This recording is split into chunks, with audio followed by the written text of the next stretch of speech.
Hello students, welcome back to the rapid revision series. बच्चों, आज का हमारा टॉपिक रहेगा simple harmonic motion. SHM section को आज अपन कवर अप करेंगे। और जैसा आपने नोटिस किया है, rapid revision series is not about numericals, it's not about questions, it's basically about the complete theory part. इस चैप्टर के जो भी आपके कॉन्सेप्ट्स हैं, जो भी फॉर्मूलाज, प्रोपोर्शनैलिटीज, ग्राफ्स जो आपको NEET and JEE Main level पे काम में आते हैं, बिटसैट लेवल पे काम में आते हैं, उन सारे एस्पेक्ट्स को अपन एक सिंगल गो में, एक सिंगल शॉट में इस लेक्चर में कवर अप करेंगे। बच्चों, पढ़ने का तरीका मैंने आपको ये बताया कि आप अपने नोट्स जो हैं, जहां पर भी आप पढ़ें, अपने नोट्स साथ में लेके बैठिए और जैसे जैसे मैं कॉन्सेप्ट्स रिव्यू करा रहा हूं, अपने नोट्स में आप उनको रिलेट करते जाएं, कनेक्ट करते जाएं। जिन बच्चों का एसएचएम पे ठीक कमांड है, ऑलरेडी ठीक कमांड है, वो इस लेक्चर को 1.25 अराउंड स्पीड पे देखें, 1.25x पे देखें। और जो थोड़ा भूल गए हैं, चीजें ध्यान नहीं आ रही हैं इन केस, तो फिर आप नॉर्मल स्पीड 1x पे देख सकते हैं। ठीक है, तो बच्चों straight away simple harmonic motion वाले सेक्शन में अपन आगे बढ़ते हैं। टॉपिक्स का फ्लो आपको ऑलरेडी पता है, since you are well versed with the chapter. अपन सीधा अपने सेक्शंस में मूव करेंगे। बच्चों, सिंपल हार्मोनिक मोशन में जब चैप्टर की शुरुआत होती है तो सबसे पहले तीन टर्म्स सेटअप होते थे। One is periodic motion, the second is oscillatory motion, the third is simple harmonic motion. Right, तो सबसे पहले तो पीरियोडिक मोशन या हार्मोनिक मोशन का मतलब क्या है कि ऐसा कोई भी मोशन जो एक सर्टेन टाइम के बाद खुद को रिपीट करता है, we call that as a periodic motion. ठीक है, तो अगर कोई ऑब्जेक्ट कांस्टेंट स्पीड से सर्कल में घूम रहा है तो एक टाइम के बाद उसका मोशन रिपीट होता जाएगा, दैट्स पीरियोडिक। है ना, अर्थ जो है वो अपनी एक्सिस के अबाउट रोटेट कर रही है, उसको भी पीरियोडिक मोशन बोल रहे हैं, बिकॉज एक सर्टेन फिक्स्ड टाइम इंटरवल के बाद वो रिपीट हो रहा है। तो ऐसा कोई भी मोशन जो एक सर्टेन टाइम के बाद रिपीट होगा, उसको अपन पीरियोडिक या हार्मोनिक मोशन बोलते हैं। नाउ अब जब ऑसिलेटरी मोशन आता है तो रिकॉल करो गाइस, ऑसिलेटरी मोशन का मतलब था टू एंड फ्रो या back and forth motion about a mean position. मतलब एक ऐसा पीरियोडिक मोशन जिसमें टू एंड फ्रो मोशन हो रहा है एक मीन पोजीशन के अबाउट। अगर मीन पोजीशन वाला पॉइंट रिकॉल करें बच्चों, तो मीन पोजीशन का मतलब होता था उस ऑब्जेक्ट का stable equilibrium position. Stable equilibrium position मतलब जहां पर नेट फोर्स जीरो हो जाएगी, वो स्टेबल इक्विलिब्रियम पोजीशन होनी चाहिए। वो अनस्टेबल इक्विलिब्रियम, न्यूट्रल इक्विलिब्रियम जो है वो नहीं चलेगा। It has to be the stable equilibrium position. तो अगर लीनियर ऑसिलेशन है तो stable equilibrium position, mean position का मतलब होगा नेट फोर्स जीरो जहां पर हो जाए। और एंगुलर ऑसिलेशन है पेंडुलम वगैरह की तरह, तो उस केस में मीन पोजीशन का मतलब होगा the place where the net torque is zero. तो बच्चों, एक to and fro motion, back and forth motion about a mean position, mean position मतलब एक स्टेबल इक्विलिब्रियम पोजीशन, उसको अपन ऑसिलेटरी मोशन बोल रहे हैं, ऑसिलेशन बोल रहे हैं। ठीक है, तो body that undergoes oscillation always has a stable equilibrium position. Stable equilibrium position याद होगा सबको, मैं एक्सपेक्ट करके चल रहा हूं। Now guys, every oscillatory motion is periodic, but every periodic motion is not oscillatory. Obviously भाई, ऑसिलेटरी होने के लिए तो वो mean position, net force zero या नेट टॉर्क जीरो वाली पोजीशन होना जरूरी है। जबकि पीरियोडिक मोशन में क्या है, अगर मैं यहां से उधर तक, है ना, एक सर्टेन डिस्टेंस ट्रैवल किया, फिर यहां से वापस आया और इसी मोशन को अगर मैं रिपीट करने लगूं बस 2-2 सेकंड बाद, तो वो भी पीरियोडिक हो जाएगा, बट वो ऑसिलेटरी थोड़ी होगा। तो ऑसिलेशन के लिए मीन पोजीशन कंपल्शन है और पीरियोडिक के लिए तो केवल एक सर्टेन टाइम के बाद रिपीटेशन चाहिए। तो हर ऑसिलेटरी मोशन पीरियोडिक होता है, but her periodic motion oscillatory हो उसकी गारंटी नहीं है। राइट, तो पीरियोडिक एंड हार्मोनिक क्या है वो अपन ने देख लिया। ऑसिलेशन का मतलब क्या है, मीन पोजीशन का मतलब स्टार्टिंग पोजीशन होता है, ये गलती ना करें, है ना। टाइम जीरो पे पार्टिकल कहां था, टाइम मतलब एसएचएम कहां से स्टार्ट हो रहा था, तो मीन पोजीशन से हो रहा था, इट माइट बी रॉन्ग। बच्चों, मीन पोजीशन का एक ही मतलब है आपके उस ऑसिलेशन का stable equilibrium position, correct. Right, तो ये पॉइंट आ गया। अब इंट्रोड्यूस होता है आपका term simple harmonic motion, SHM. तो देखिए गाइस, एसएचएम की डिस्क्रिप्शन जो है वो शुरुआत ही ऐसी होती है, एन ऑसिलेशन इन विच, मतलब आपका सिंपल हार्मोनिक मोशन जो है वो ऑसिलेटरी है। अच्छा, ऑसिलेटरी है इसका मतलब पीरियोडिक भी है। राइट, तो जैसे पीरियोडिक मोशन एक बड़ा सुपर सेट हो गया, उसका एक सबसेट हुआ ऑसिलेशन और उसका एक सबसेट हुआ एसएचएम।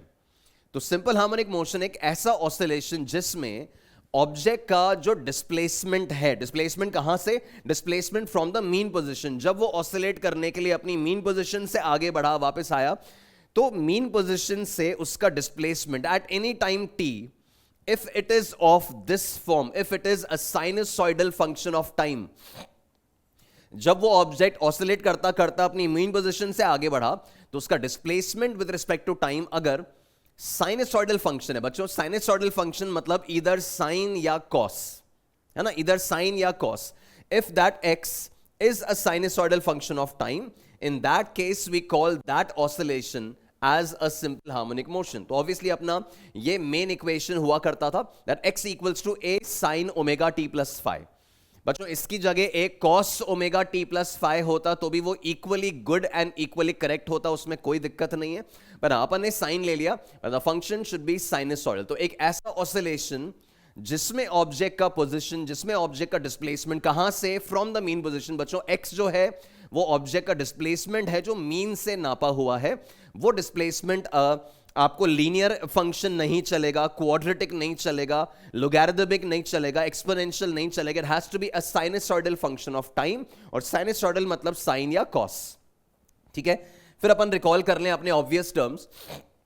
तो मैंने आपको बता दिया x क्या है, x is the displacement of the object at any time t from its mean position. इसमें a, this a is of course representing the amplitude, है ना, ये हमारे ऑब्जेक्ट का एम्पलीट्यूड हो गया मोशन का, कि वो अपने मीन पोजीशन से मैक्सिमम कितना दूर तक जाएगा, दैट्स एम्पलीट्यूड। देन गाइस ये साइन एंड कॉस जो आता है इसका स्पेशल फीचर रिकॉल करो, यहां पे टैन, कॉट, सेक, कोसेक ये सब अलाउड नहीं है, केवल साइन एंड कॉस आएगा। क्यों? Because these two functions sine and cos they are bound and periodic. देखो हमें ऑब्जेक्ट का जो एसएचएम है, हमें ऑब्जेक्ट का जो मोशन है वो एक बाउंड्री के अंदर अंदर रखना है, राइट। हमारा ऑब्जेक्ट प्लस ए और माइनस ए के अंदर अंदर एसएचएम करता है, तो हमें एक ऐसा फंक्शन चाहिए जो खुद बाउंड हो। बच्चों यहां पे टैन, कॉट, सेक, कोसेक अगर आता तो ये सारे फंक्शंस तो कभी ना कभी इंफिनिटी हो जाते हैं, है ना। We know that tan, cot, sec, cosec कभी ना कभी इंफिनिटी होते, तो उस समय पे एक्स का वैल्यू भी इंफिनिटी हो जाता, that won't make any sense. Sine and cos हमेशा प्लस और माइनस वन के बीच में रहते हैं, इस कारण से एक्स हमेशा प्लस और माइनस ए के बीच में रहेगा। साइन एंड कॉस हमेशा ये पीरियोडिक फंक्शन होते हैं, तो एक्स जो है उस ऑब्जेक्ट का जो मोशन है वो भी पीरियोडिक हो जाएगा, वही तो अपन चाहते हैं। तो since sine and cos are bound and periodic, तो यहां केवल साइन और कॉस आएंगे। देन गाइज ये जो ओमेगा टी प्लस फाइव आपको दिख रहा है, this complete omega T plus five is called the phase of the motion. ये पूरे जर्नी का फेज कहलाता है, omega T plus five is the phase. उसमें से ओमेगा जो अपने को दिख रहा है, अब ये चीज डेफिनेटली आप रिकॉल करो और ध्यान रखो बच्चों, फेज जो है that's omega T plus five. इस फेज को अगर मैं डिफरेंशिएट करूं, बच्चों फेज टाइम के साथ बदल रहा है ना, साइन के अंदर जो एंगल पड़ा है उसको फेज बोल रहे हैं, और इस फेज का अगर मैं रेट ऑफ चेंज देखूं, इसको मैं डिफरेंशिएट करूं, तो दिस इज ओमेगा। तो ओमेगा जो है this is the rate of change of phase. Phase किस रेट से बदल रहा है, साइन के अंदर पड़ा हुआ एंगल किस रेट से बदल रहा है, दैट इज ओमेगा।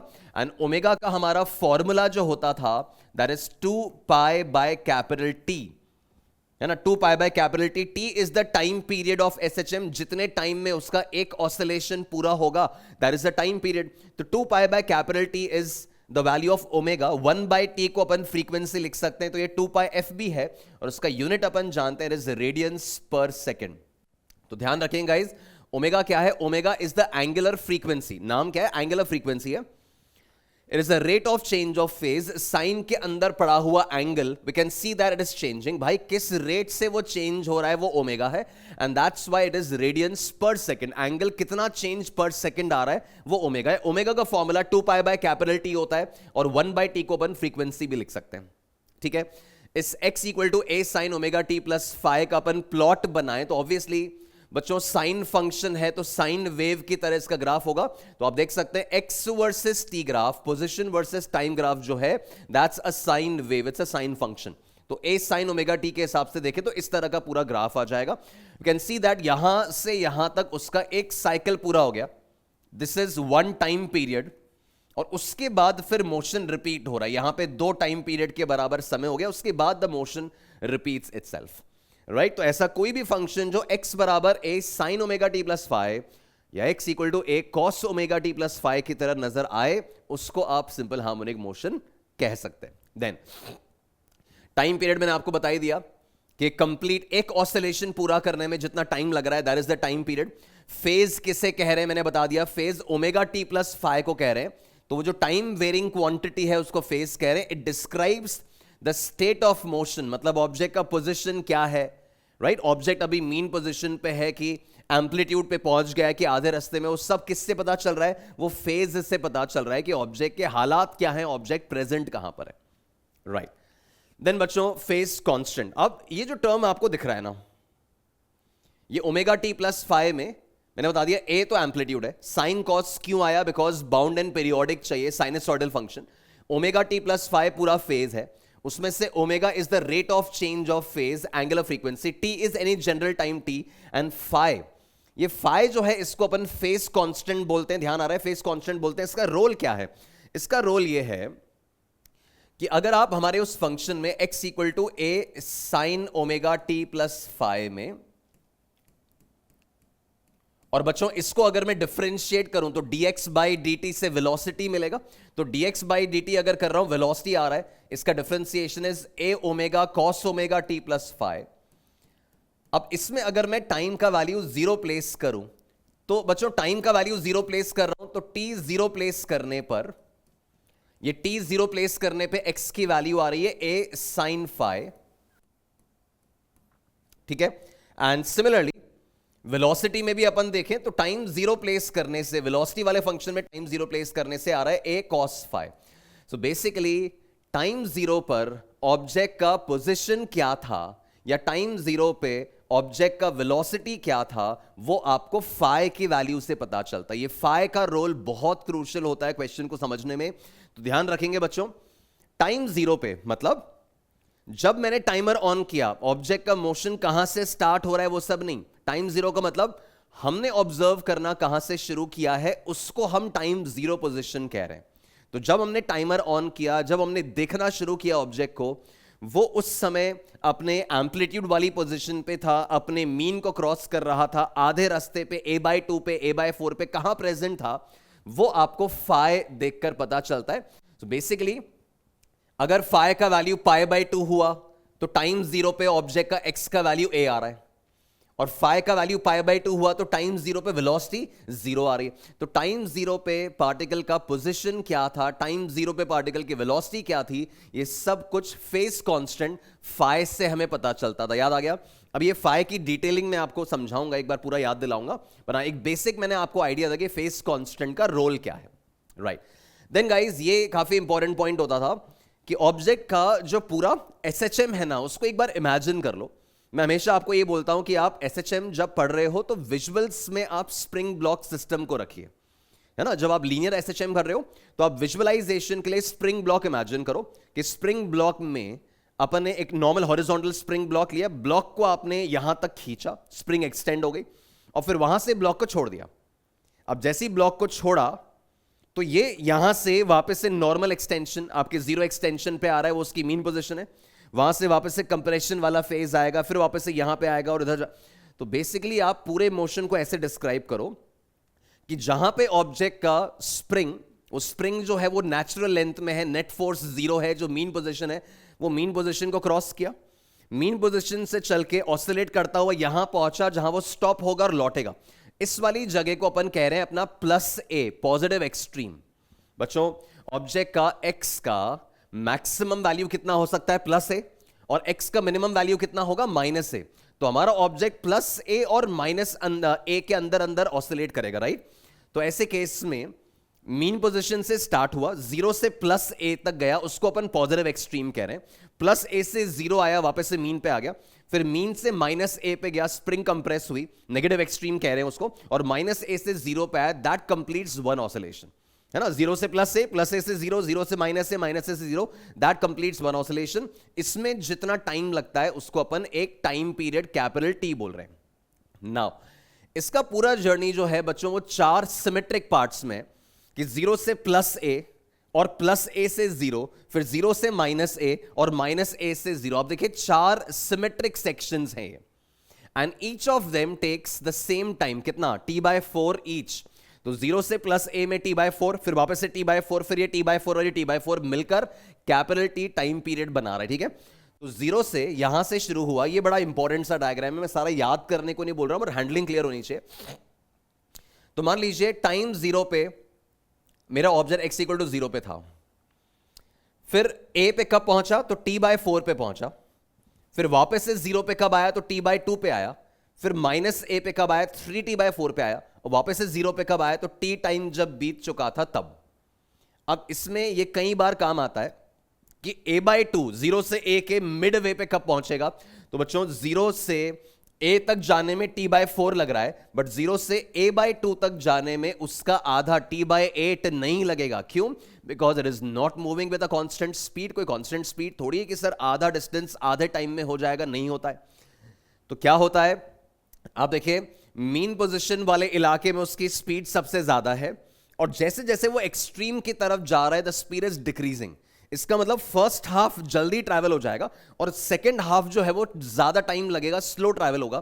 तो आप देखेंगे बच्चों जीरो से a बाई 2 तक जाने में, जीरो से a तक जाने में तो t बाय 4 टाइम लग गया।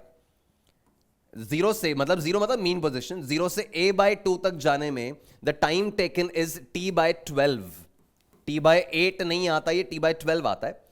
फिर आपका a बाय 2 से a तक जाने में बचा हुआ डिस्टेंस चलने में, तो t बाय 4 में से t बाय 12 हटा दो तो that comes out as t by 6। And zero से a बाय रूट 2 तक जाने में a बाय रूट 2 वो आपको लगता है t बाय 8। तो ये कुछ डेटा है जो मैं चाहूंगा कि आप लोग याद रखें। आपको कई जगह पे ये काम डायरेक्टली आ सकता है बच्चों, और बस इसमें ऐसे समझ के रखिए कि इसका ना मीन पोजीशन के इर्द गिर्द, मीन पोजीशन के राइट और लेफ्ट में द सिचुएशन इज सिमेट्रिक। मतलब जीरो से a बाई 2 तक जाने में जितना टाइम लगेगा, जीरो से माइनस a बाई 2 में भी उतना ही लगेगा। अच्छा, जीरो से a बाई 2 तक जितना टाइम लग रहा है ना, लौटते समय a बाई 2 से जीरो में भी वही टाइम लगने वाला है, बिकॉज सेम स्पीड वैल्यूज से वो रिटर्न होगा। ऐसे में पूछ रहा हूं कि माइनस a बाई रूट 2 से जीरो तक आने में कितना टाइम लग रहा है, तो t बाय 8 लग रहा है। तो ये कुछ स्टैंडर्ड डेटा अपन ध्यान रखें, इस फिगर को अपन समझ लें कि अलग अलग सेक्शंस का टाइम निकाला जा सकता है। जब ऐसे वो टाइम निकालना कैसे, तो आपके जो ये इक्वेशन है ना, इस इक्वेशन को क्या कर लो, इसमें फाई को जीरो ले लो, मान लो आपकी इक्वेशन है a sin ओमेगा टी, और फिर x की वैल्यू बोल रहा है कि a बाई 2 तक पहुंचने में कितना टाइम लग रहा है, a बाई रूट 2 तक पहुंचने में कितना टाइम लग रहा है, वो x की जगह रखो, बेसिक ट्रिग्नोमेट्री अप्लाई करो, you can find out the value of time, easily आ जाएगा। पर ये कुछ स्टैंडर्ड डेटा है जो मैं चाहूंगा कि आपको याद रहना चाहिए।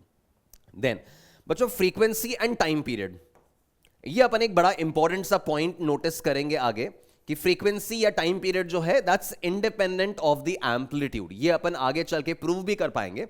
पर आपका फ्रीक्वेंसी टाइम पीरियड का कैपिटल ए से, अब फ्रीक्वेंसी मतलब तो ये ओमेगा भी फ्रीक्वेंसी से रिलेट हो रहा है ना, इस ओमेगा का इस एम्पलीट्यूड के साथ कोई संबंध नहीं है। इसको अपन आगे प्रूव करेंगे, और अभी के लिए ध्यान रखो that frequency and time period are independent of the amplitude. ये अपन रिकॉल करें अगर, तो स्प्रिंग ब्लॉक का टाइम पीरियड ध्यान आ रहा है, it's 2 pi under root m by k, amplitude से कोई मतलब नहीं था। अच्छा, सिंपल पेंडुलम का याद आ रहा है time period 2 pi under root l by g, उसका भी एम्पलीट्यूड से कोई मतलब नहीं। तो frequency and time period are independent of the amplitude, right. तो ये ओवरऑल वर्किंग आपने देख ली। अब नेक्स्ट पॉइंट पे आओ। अब गाइस देखिए, जब ऑब्जेक्ट एसएचएम कर रहा होता है, मीन पोजीशन के इर्द गिर्द वो एसएचएम कर रहा होता है, तो जब मैं ऐसा फंक्शन लिखता हूं ना x equal to a sin omega t plus five, जब मैं इस तरह का फंक्शन लिख रहा हूं, तो इसका मतलब ये निकलता है that the mean position is at x equal to 0।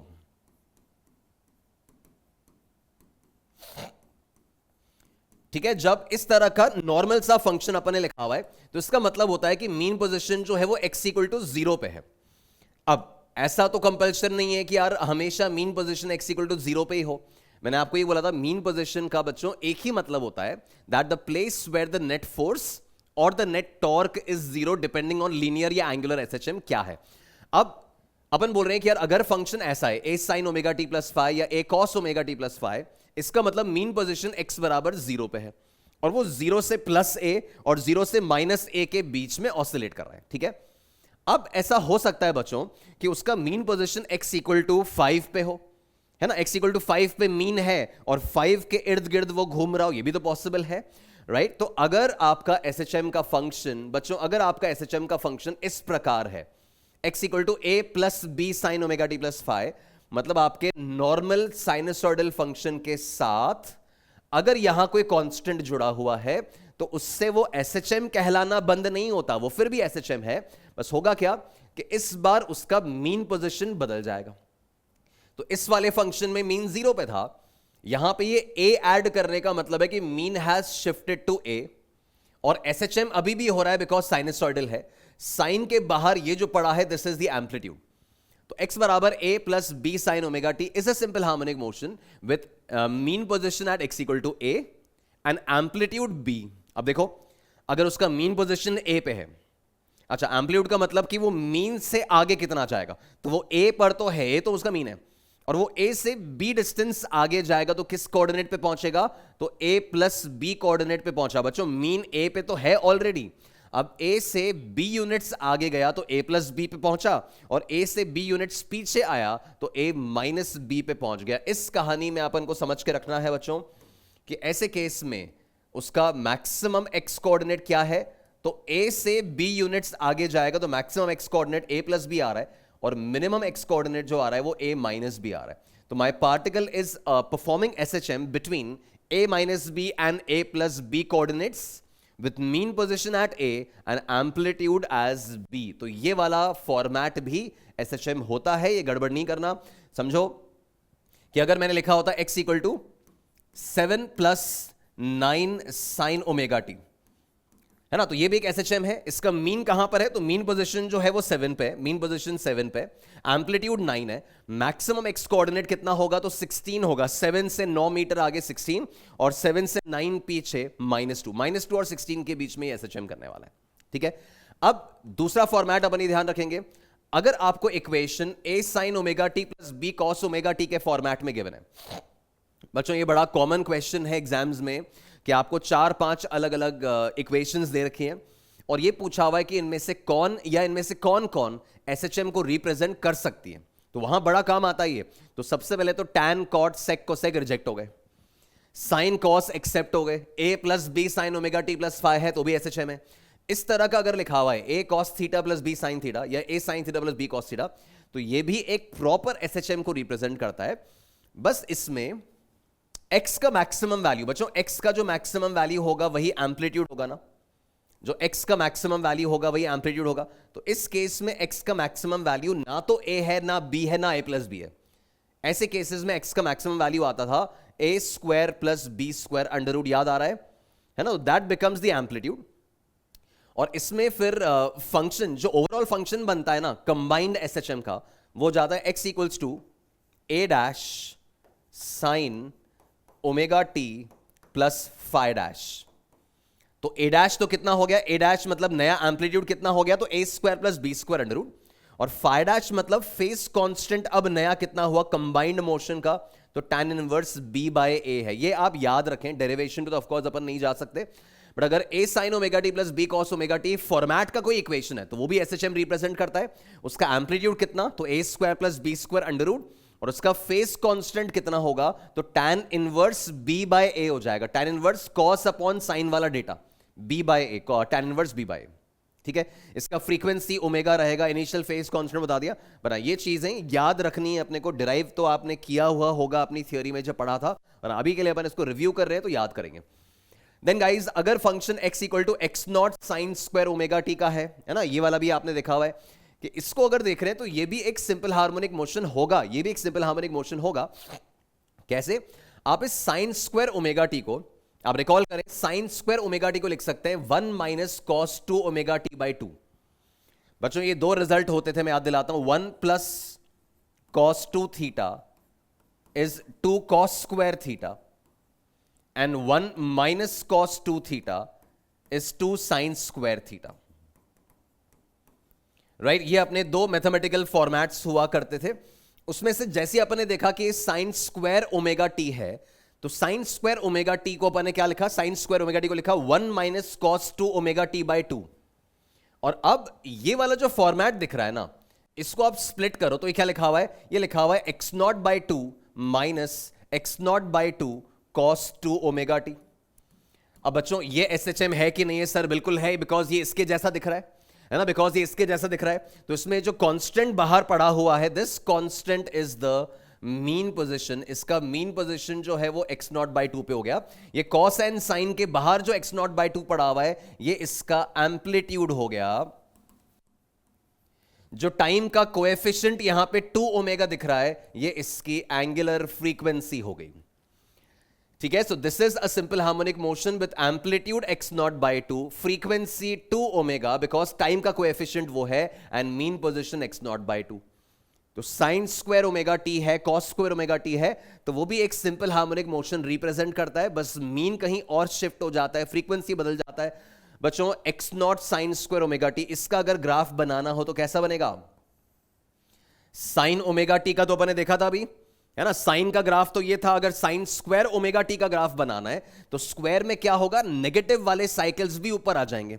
तो अगर मैं x और t का ग्राफ बना रहा हूं तो नेगेटिव वाले जो साइकिल्स हैं, सॉरी, ये वाले जो पोर्शंस हैं, ये भी आपके ऊपर आ जाएंगे, ये ऐसा हो जाएगा। ठीक है, तो जो हमारा टाइम पीरियड यहां था, आप देखो ये t/2 था, इसके बाद ये साइन वेव ऐसे जाया करती थी, अब इसका रिपीटेशन t/2 में ही हो गया है। तो साइन ओमेगा टी का टाइम पीरियड अगर t है, तो साइन स्क्वायर ओमेगा टी का टाइम पीरियड t/2 हो जाता है। आधे समय के बाद ही रिपीटेशन हो गया। बच्चों टाइम पीरियड अगर आधा हो गया है तो फ्रीक्वेंसी डबल हो जानी चाहिए थी, डबल ही हो रही है, फ्रीक्वेंसी 2 ओमेगा हो गई है, डबल हो गई है ना। तो साइन स्क्वायर ओमेगा टी है तो भी वो एसएचएम होगा, साइन क्यूब एसएचएम नहीं होगा, टैन सेक कॉट वगैरह में बता दिया वो एसएचएम नहीं होंगे। और कोई रैंडम फंक्शंस वगैरह हैं तो इनके बाहर तो भी आप चेक कर सकते हैं कि एसएचएम है या नहीं। तो ये बड़ा क्रूशियल क्वेश्चन रहता है कि एसएचएम है या नहीं, और अगर है तो एम्पलीट्यूड क्या है, मीन कितना है, फ्रीक्वेंसी क्या है। तो साइन स्क्वायर कॉस स्क्वायर का मैंने बता दिया, इसका फ्रीक्वेंसी ओमेगा ही रहेगा, इसका फ्रीक्वेंसी ओमेगा ही रहेगा, इसका मीन है ना, मीन जो है वो 0 पे ही है, इसका मीन a पे है। तो जब भी साइन या कॉस के साथ कुछ कांस्टेंट अटैच हो रहा है तो मीन शिफ्ट होता है, और कांस्टेंट अटैच नहीं हो रहा है तो मीन 0 पे ही होता है, 0 पे ही होता है। ठीक है, राइट। तो अब मैं फेस कांस्टेंट वाली बात आपको और क्लियर करता हूं। बच्चों ये फेस कांस्टेंट अगेन कुछ क्वेश्चंस में आपको बहुत काम में आता है। तो जो अपन ने x equals to a sine omega T plus five लिखा है, इस a sine omega T plus five में अगर मैं टाइम का वैल्यू 0 प्लेस कर रहा हूं, बताया मैंने आपको, तो टाइम 0 प्लेस करने पे ये आ रहा है a साइन फाइव। मतलब टाइम 0 पे जब हमने देखना शुरू किया पार्टिकल को, जब हमने टाइमर ऑन किया, उस समय पार्टिकल अपने ऑसिलेशन में कहां पर लोकेटेड था वो फाइ से पता चलता है। अब अगर मान लीजिए फाइ का वैल्यू 0 है, फाइ 0 का मतलब आपको इक्वेशन दिख रही है a साइन ओमेगा टी, बस फंक्शन मैंने ये लिया हुआ है। बच्चों अगर cos omega T plus phi होगा तो रिजल्ट्स बदलेंगे, अकॉर्डिंगली बदलेंगे।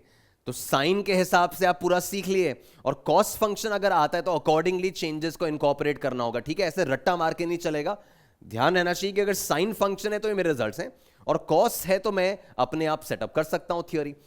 तो इस sign omega T plus five में टाइम 0 रखा, एक्स की वैल्यू कितनी है, a साइन फाइव। अब अगर फाइव का वैल्यू 0 है, फाइव यहां 0 पर टक रहा हूं तो ये आ रहा है 0। मतलब फाइव अगर 0 है, इसका मतलब टाइम 0 पे ऑब्जेक्ट अपने मीन पोजीशन को क्रॉस कर रहा था। अच्छा, फिर मैंने आपको बोला कि वेलोसिटी एट टाइम 0, अभी अपन ने देखा था वेलोसिटी एट टाइम 0 क्या आया था, it was a cos five. तो अगर मैं इसमें फाइव 0 रखता हूं तो साइन 0 के कारण x तो 0 हो गया, x 0 मतलब ऑब्जेक्ट मीन को क्रॉस कर रहा है, और यहां फाइव 0 रखो, ये a ओमेगा cos फाइव होगा, sorry a omega cos five होगा, है ना। तो यहां पे अगर मैं फाइ को 0 प्लेस कर रहा हूं तो फाइ 0 प्लेस करने से cos 0 1 हो गया, और cos 0 1 हुआ तो आपका वेलोसिटी a ओमेगा आया, पॉजिटिव आया, है ना। तो इसको एक रिजल्ट के तौर पे बता रहा हूं, पूरा प्रूव कर सकते हैं बट रिजल्ट के तौर पे बता रहा हूं। बच्चों अगर फाइ 0 है, इसका मतलब टाइम 0 पे ऑब्जेक्ट अपने मीन से क्रॉस कर रहा है और प्लस a की तरफ जा रहा है। अब यार अगर मैं आपको बोलूं कि ऑब्जेक्ट a/2 पे है तो बताओ कहां जा रहा है, तो नहीं बता सकते ना भाई। हो सकता है ना कि सर a/2 पे है बट अभी प्लस a की तरफ जा रहा हो, या ये भी हो सकता है कि सर अभी a/2 पे है बट मीन की तरफ लौट रहा है। तो सिर्फ कोऑर्डिनेट सुनकर तो नहीं पता चलता है कि वो कहां जा रहा है। तो जैसे ही आपने देखा फाइ 0 है तो दो बातें पता चलती है कि टाइम जीरो पे जब टाइमर ऑन किया था तो ऑब्जेक्ट अपने मीन से गुजर रहा था और मीन को क्रॉस करते हुए प्लस ए की तरफ जा रहा था। अगर फाई का वैल्यू पाई बाय 2 है, यहां अगर पाई बाय 2 दिखा तो साइन पाई बाय 2 1 हो गया, एक्स का वैल्यू प्लस ए आया। दैट मींस टाइम जीरो पे ऑब्जेक्ट अपने पॉजिटिव एक्सट्रीम पे था, प्लस ए पे था, तो ये पॉजिटिव एक्सट्रीम पे था। अगर फाई का वैल्यू पाई है, फाई का वैल्यू पाई, यहां पाई रखो तो साइन पाई 0, मतलब ऑब्जेक्ट फिर से अपने मीन पे आ गया। बट इस बार वेलोसिटी में पाई रखो तो वेलोसिटी नेगेटिव आएगी, कॉस पाई इज -1। इसका मतलब अगर फाई की जगह पाई है, मतलब टाइम जीरो पे ऑब्जेक्ट अपने मीन से गुजर रहा था बट नेगेटिव एक्सट्रीम की तरफ बढ़ रहा था, राइट। अब मीन से क्रॉस होते हुए तो प्लस ए की तरफ भी जा सकता है, माइनस ए की तरफ भी जा सकता है। तो अगर फाई की जगह पाई दिख रहा है तो टाइम जीरो पे is crossing the mean and moving towards minus A. Then guys phi की जगह अगर 3 पाई बाय 2 है, 270 डिग्री है, तो साइन 270 डिग्रीज -1, मतलब टाइम जीरो पे ऑब्जेक्ट माइनस ए पे था, नेगेटिव एक्सट्रीम पे था। ये 4 स्टैंडर्ड वैल्यूज में चाहूंगा कि आप याद रखें कि अगर क्वेश्चन ने आपको बोला कि x is equals to 5 centimetre sine omega T plus pi by 2, है ना, ऐसा फंक्शन दिखा तो वी कैन सी दैट कि सर एम्पलीट्यूड जो है वो तो 5 सेंटीमीटर हो गया। पाई बाय 2 देखते पता चल रहा है, फाई की जगह पाई बाय 2 देखते पता चल रहा है कि टाइम जीरो पे ऑब्जेक्ट अपने पॉजिटिव एक्सट्रीम पे था, प्लस ए पे था, वहां से शुरुआत हो रही है। अब मैंने आपसे पूछा कि भाई ये मीन पोजीशन पे कब पहुंचेगा, तो ये आपको पहले पता हो कि भाई शुरुआत कहां से करनी है, तब तो आप बताओगे ना कि मीन पे कब पहुंचेगा, है ना। तो अगर पॉजिटिव एक्सट्रीम से शुरू कर रहा है, इस फंक्शन को देख के पता चला, और मैंने पूछा कि मीन पे कब पहुंचेगा, तो सब t/4 पे पहुंचेगा। मैं अगर आपको ये फंक्शन नहीं दूं, सुनिएगा ध्यान से, ये फंक्शन नहीं दूं और बोलूं कि यार वो नेगेटिव एक्सट्रीम पे कब पहुंचेगा, तो आपका पहला सवाल यही होगा ना कि सर पहले आप बताओ कि शुरू करना कहां से, राइट। तो शुरू कहां से हो रहा है मोशन, वो फाई को देख के पता चल जाएगा, और फाई पाई बाय 2 है, दैट मींस प्लस ए से शुरू हो रहा है, और फिर उसकी जर्नी आगे क्या होगी वो अपन एनालाइज कर सकते हैं, है ना। फाई का रोल समझ में आ गया। देन गाइज इसके काइनेमैटिक्स में अपन आगे बढ़े, सिंपल हार्मोनिक मोशन के काइनेमैटिक सेक्शन में आगे बढ़े तो आता है वेलोसिटी। तो अब अगर मेरा x equal to A sine omega T plus phi, अगर मेरा x का function x equal to A sine omega T plus phi है, तो इसको डिफरेंशिएट करके मेरा वेलोसिटी फंक्शन जो है वो a omega cos omega T plus phi हो जाएगा। उसका डिफरेंशिएशन कर रहा हूं तो a omega cos omega T plus phi. अगर मैं v को x के टर्म्स में लिखूं, कैसे, स्क्वायरिंग एंड एडिंग करके, है ना, ये cos एंड sin एलिमिनेट करना है, टाइम एलिमिनेट करना है। This is velocity as a function of time, है ना बच्चों, ये तो आपका velocity as a function of time लिखा हुआ है। अब मुझे अगर velocity as a function of x चाहिए, इन दोनों में से अगर मैं टाइम एलिमिनेट करता हूं तो मेरा फंक्शन आता था प्लस माइनस तो डायरेक्शन बताने के लिए, वैल्यू क्या है, omega into under root of A square minus x square. इसका हमारी कहानी में काफी क्रूशियल रोल रहता है, बहुत जगह इसको अपन काम में लेते हैं, तो ये चीज डेफिनेटली अपने लिए इंपॉर्टेंट है, that v as a function of x it's omega into under root of A square minus x square. मतलब आप इसमें बताएंगे कि ऑब्जेक्ट कहां पर है, a/2 पे है, a/4 पे है, और वो वहां पे आपको v की वैल्यू मिल जाएगी कि उस जगह उसकी स्पीड कितनी होगी। अच्छा, इससे ये एक और बात पता चल रही है कि उसके मीन और के राइट और लेफ्ट में, मैंने बताया था अभी, उसकी जर्नी सिमेट्रिक है बच्चों, है ना। सिमेट्रिक होने का मतलब कि उसके मीन के राइट में the speed at x equals two plus a/2, right, उसके प्लस a/2 पे जो स्पीड है, माइनस a/2 पे भी स्पीड वही होगी, है ना। आप देखो x की जगह a/2 रखो तो भी स्क्वायर होना है, और x की जगह माइनस a/2 रखो भी तो होना तो स्क्वायर ही है ना। तो a/2 पे जो स्पीड है, माइनस a/2 पे भी वही स्पीड आएगी, समझ पा रहे हो। तो the journey is symmetric about the mean position, उसके लेफ्ट सेक्शंस और राइट सेक्शंस मैच करेंगे, डायरेक्शन अलग है बट वैल्यूज मैच करें, ठीक है। तो v as a function of x याद होना चाहिए। देन अब गाइज इसमें अगर मैं x का वैल्यू 0 रख रहा हूं, x का वैल्यू 0 मतलब मीन, तो v का वैल्यू आ रहा है प्लस माइनस a ओमेगा, तो मीन पोजीशन पे उसकी स्पीड ये है। और अगर मैं x का वैल्यू रख रहा हूं प्लस माइनस a मतलब एक्सट्रीम्स, यहां अगर प्लस माइनस a रख रहा हूं तो v का वैल्यू 0 आ रहा है।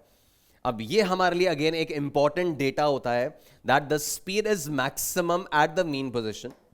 ऑब्जेक्ट का स्पीड जो है वो मीन पोजीशन पे मैक्सिमम है, और कितना है, a ओमेगा। याद करो इस चीज को, v max is a omega obtained at the mean position and minimum speed is 0 obtained at the extremes। Mean position पे उसकी स्पीड मैक्सिमम होती है, वैल्यू a ओमेगा है।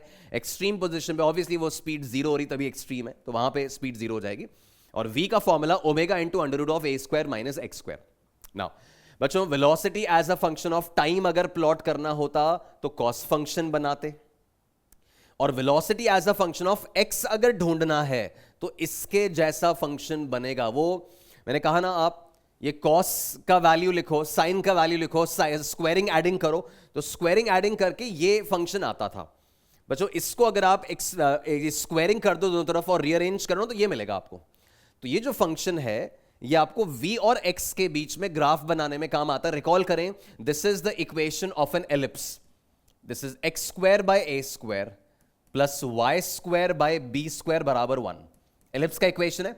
तो v और x में the graph is an ellipse, ठीक है। एलिप्स में ये जो आपका टर्म है this is the semi major axis, ये X square by A square की जगह ये आ रहा है और Y square by B square की जगह ये आ रहा है।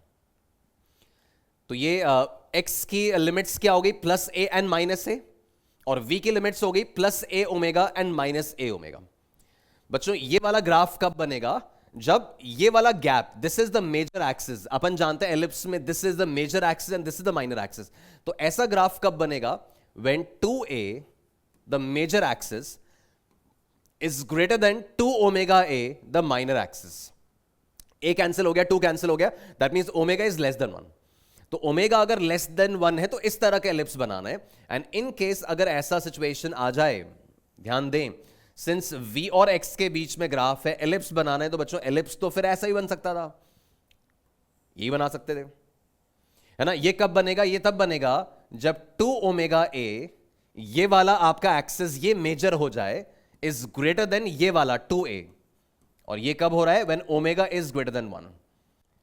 तो ओमेगा अगर 1 से बड़ा है तो आपका यहां इस तरह का एलिप्स बनने वाला है, ओमेगा 1 से छोटा है तो इस तरह का एलिप्स बनेगा।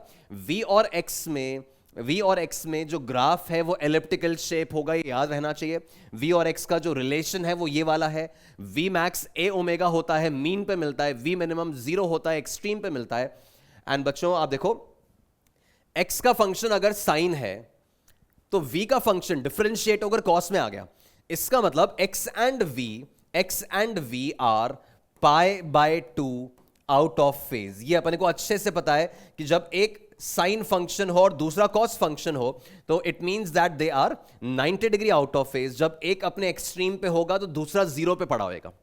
सो x and v are 90 degree out of phase. एक साइन फंक्शन है तो दूसरा कॉस फंक्शन है। तो बड़े इंपॉर्टेंट से रिजल्ट्स हैं ये सारे। ऑफ कोर्स मैं बहुत ज्यादा हॉल्ट करके नहीं चल सकता। आई वुड रेकमेंड कि आपके बस टाइम बचाया जाए, कम से कम समय में आपको रिव्यू कराया जाए।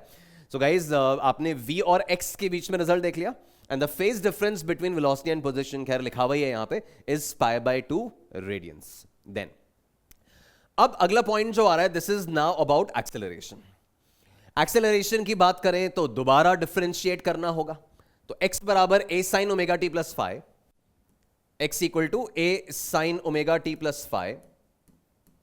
डिफरेंशिएट किया तो v जो है that is a omega cos omega t plus five, और एक और बार डिफरेंशिएट किया तो एक्सेलरेशन आया minus a omega square sine omega t plus five. सही है। अब बच्चों इसमें a sine omega t plus five को तो x लिख सकते, तो बन गया minus omega square x, right. तो एक्सेलरेशन जो आ रहा है that's minus a omega square sine omega t plus five. This is acceleration of function of time. जैसे a sin omega t plus five की जगह x रखा, this is now acceleration as a function of x। Again इसका हमारे लिए बड़ा value है पूरी कहानी में, that a is minus omega square x, acceleration is minus omega square x। अब इसमें अपन वैल्यू पढ़ के देखें तो बच्चों x equal to 0, x equal to 0 मतलब मीन।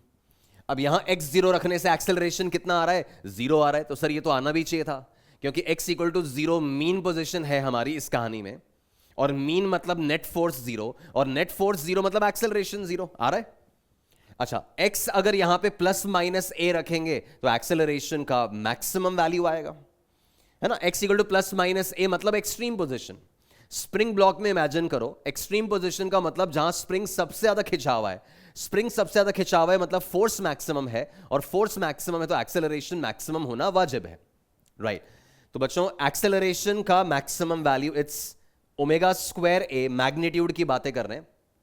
यहां x का मैक्सिमम वैल्यू a है, तो एक्सेलरेशन का मैक्सिमम वैल्यू ओमेगा स्क्वायर ए कहां पे आता है, एक्सट्रीम पे, और एक्सेलरेशन का मिनिमम जीरो है कहां पे आता है, मीन पे आता है. Again this is going to be an important result. तो A max, V max, A minimum, V minimum, ये याद रहने चाहिए, टिप्स पे होने चाहिए, राइट. फिर बच्चों ए और एक्स के बीच, जैसे वी और एक्स के बीच ग्राफ बनाया था, यहां ए और एक्स के बीच ग्राफ देखो. तो ए और एक्स के बीच में this is a linear equation, right.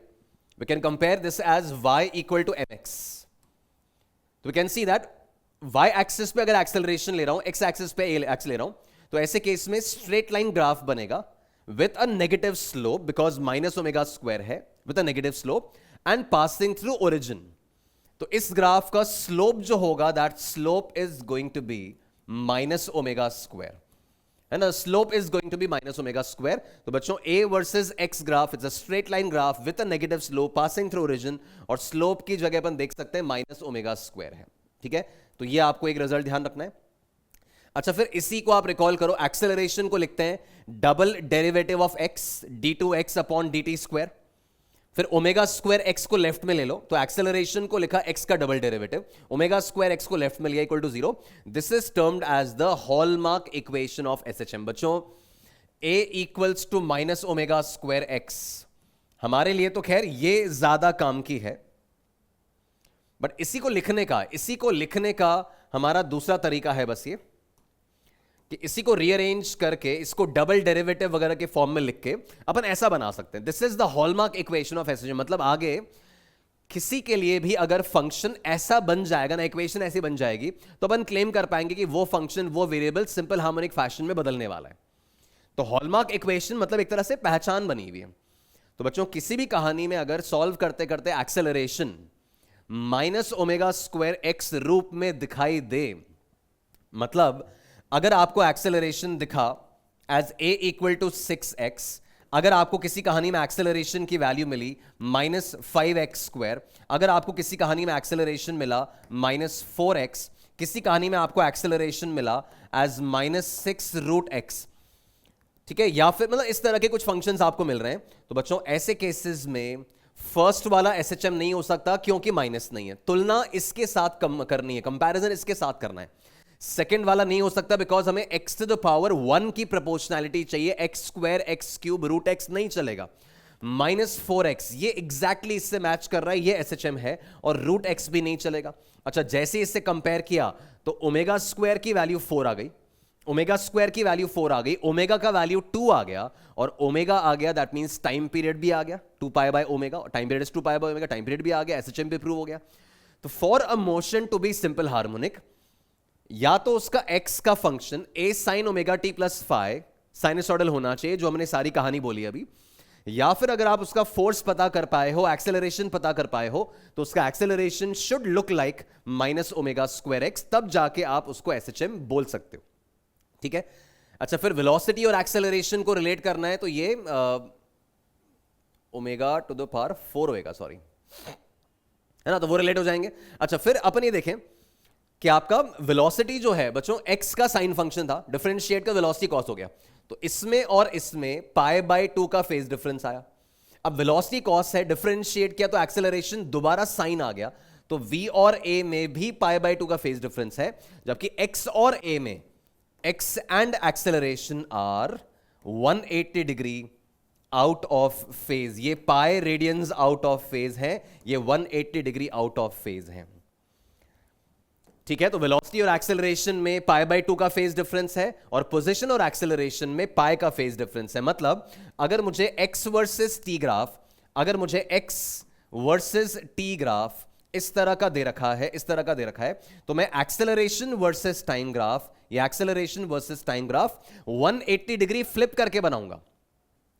है, ये पाई का फेज डिफरेंस है ना, तो ये 180 डिग्री फ्लिप होके बनेगा. This is going to be the graph. तो xt ग्राफ अगर पता है तो 80 उससे 180 फ्लिप करके बनेगा. This is how we evaluate acceleration. तो एक्सेलरेशन का मैक्स मिनिमम पता चल गया, एक्सेलरेशन का फंक्शन पता चल गया, acceleration with respect to time, phase differences, है ना, ओवरऑल क्या नेचर है, हॉलमार्क इक्वेशन क्या है, वो मैंने देख लिया. तो ये हमारा एक्सेलरेशन का स्टोरी हुआ.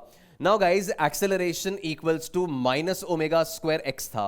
इसको अगर दोनों तरफ मास से मल्टीप्लाई कर रहा हूं तो ma बराबर m ओमेगा स्क्वायर एक्स हो गया. ये m into A becomes the net force, ये आपका एम ओमेगा स्क्वायर का अगर मैं के लिख देता हूं, तो ये जो अब मेरा इक्वेशन आ रहा है, this is termed as the force law.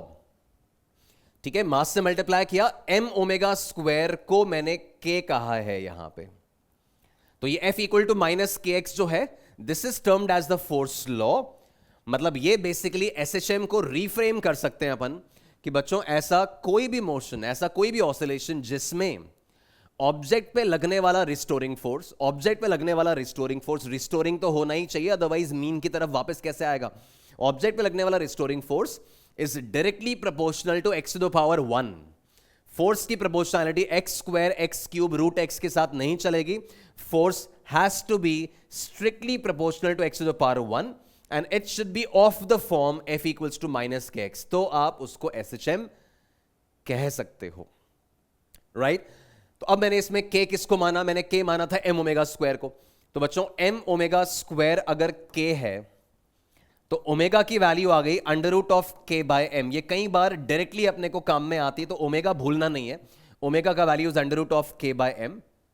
ठीक है, अब ओमेगा अगर under root k by m आ गया तो time period is 2 pi by omega, time period अपना 2 पाई अपॉन ओमेगा होता है। इस ओमेगा को यहां पे रखो, पलटी मारो, तो टाइम पीरियड का फॉर्मूला आ जाएगा 2 pi under root m by k। याद रहना चाहिए, बिल्कुल छाप लो मन में कि अगर force F equals to minus के एक्स जैसा दिख गया, कोई न्यूमेरिकल आप सॉल्व कर रहे थे, सॉल्व करते करते F का वैल्यू आ गया F equal to minus 5x, तो आप इमीडिएटली समझ जाएंगे कि अरे यार ये तो फोर्स लॉ से मैच कर रहा है। इसका मतलब 5 जो है दैट्स अ फोर्स कांस्टेंट। ठीक है, ये जो k मैंने लिखा हुआ है ये स्प्रिंग कांस्टेंट नहीं होगा ना, स्प्रिंग, वो तो स्प्रिंग कांस्टेंट कब होएगा, जब स्प्रिंग ब्लॉक की बात करेंगे। SHM तो अपन जानते हैं कि बॉयंसी वाले केस में भी करा सकते हैं, है ना। SHM तो अपन जानते हैं, अब बहुत सारे अलग अलग सिनेरियोज में SHM होता है, तो हर जगह k का मतलब स्प्रिंग कांस्टेंट तो नहीं हो सकता ना। तो यहां k का मतलब है फोर्स कांस्टेंट, x के साथ जो भी k लिखा हुआ है वो हमारा फोर्स कांस्टेंट है। तो यहां 5 इज द फोर्स कांस्टेंट। तो जैसे ही आपको k पता चल गया, यू कैन डायरेक्टली राइट कि सर टाइम पीरियड कितना होगा, it's 2 pi under root m by k, m by 5। Mass अगर पता है, k आपने उठा लिया, तो वहां से टाइम पीरियड का value 2 pi under root m by k आ जाएगा। ठीक है, तो ऐसा कोई भी कहानी जिसमें force F equal to minus के एक्स रूप का दिखाई दे, उसको आप SHM कह सकते हो। x के कोएफिशिएंट को फोर्स कांस्टेंट कह रहे हैं, और उस फोर्स कांस्टेंट को उठाकर यहां पटको, उस SHM का टाइम पीरियड निकाल लो। ओमेगा का फॉर्मूला याद रखो, फोर्स लॉ याद रखो, है ना। k हमने किसको माना है, m ओमेगा स्क्वायर को माना है, वो ध्यान रखो। तो यहां से फोर्स के फॉर्मेट में कहानी बन गई, राइट। तो F इक्वल टू माइनस के एक्स का मतलब again it's a straight line graph, बराबर y equal to minus y equal to mx हो गया। अब y इक्वल टू mx में ग्राफ स्ट्रेट लाइन बनेगा एंड स्लोप की जगह माइनस k आ जाएगा, राइट। f और x के बीच में ग्राफ बनाएंगे तो straight line passing through origin and slope जो है दैट्स माइनस k। नाउ अब बच्चों एक्सेप्शन यहां पर यह है, जैसे मैंने आपको बोला कि अगर f इक्वल टू माइनस के एक्स है, तो इसमें आप देखो x का वैल्यू 0 रखने से फोर्स 0 हो रहा है। इसका मतलब x equal to 0 is the mean position. जैसे मैंने अपनी x वाली इक्वेशन में आपको बोला था ना कि अगर x equal to a sine omega T plus five लिखा है, तब तो मीन 0 पे है। ऐसी फोर्स अगर f इक्वल टू माइनस के एक्स है, इसका मतलब मीन पोजीशन x बराबर 0 पे है। बट ऐसा जरूरी तो नहीं ना कि हमेशा मीन x इक्वल टू 0 पे होगा। तो अगर मीन कहीं और शिफ्टेड है, तो द फोर्स फंक्शन में be written as f equal to minus a x plus b.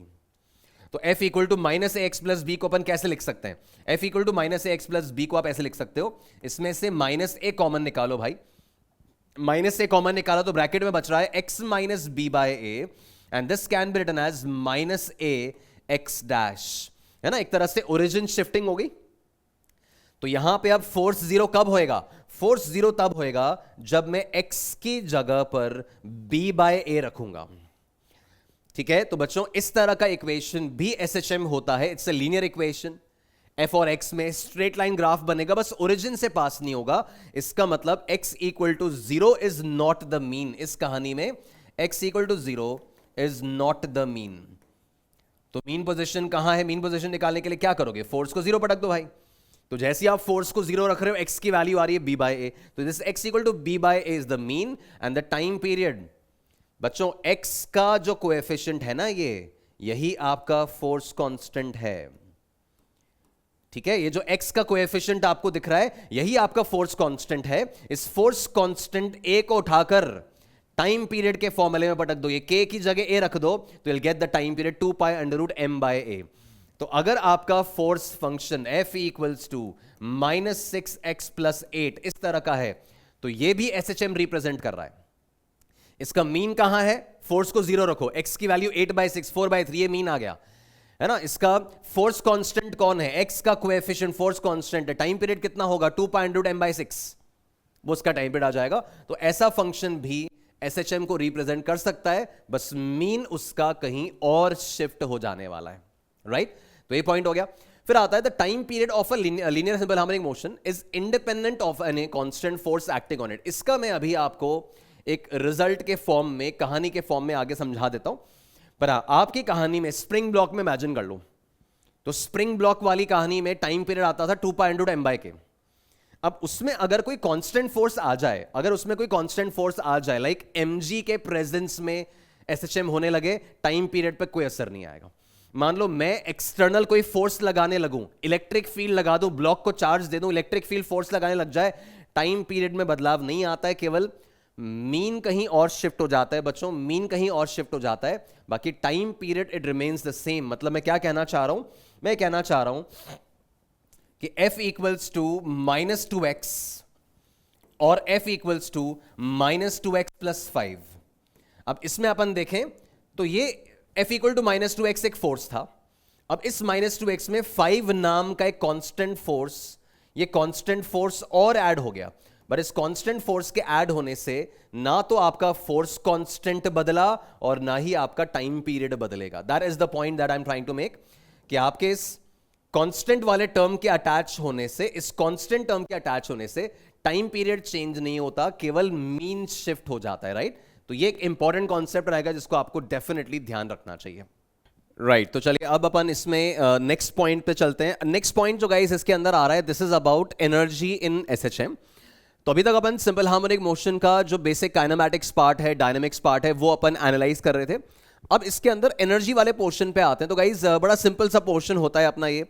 तो एनर्जी के कॉन्टेक्स्ट में बस अपने को ये ध्यान रखने का है कि सिंस अपन v का फंक्शन जानते हैं, ऑब्जेक्ट का v का फंक्शन पता है टाइम के टर्म्स में, x का फंक्शन पता है टाइम के टर्म्स में, तो काइनेटिक एनर्जी निकालने के लिए तो जस्ट अपन ने हाफ mv² यूज किया। तो बच्चों हाफ mv² में एक तो मेरे पास v as a function of time था, वो प्लेस करूंगा तो काइनेटिक एनर्जी का ये टाइम डिपेंडेंट फंक्शन आएगा। और फिर v का अपने पास एक x के टर्म्स में फंक्शन था, omega into under root of a² - x², वो प्लेस करूंगा तो काइनेटिक एनर्जी का ये वाला एक्सप्रेशन आएगा। ये एक्सप्रेशन आई वुड रिकमेंड कि आपको याद रहना चाहिए बच्चों। ये m⍵² की जगह अपन k लिख सकते हैं। तो this is half k a² - x² and this is half k a² cos² ω t + phi। Similarly potential energy का फंक्शन अपन क्या लिख सकते हैं? This is half k x², right?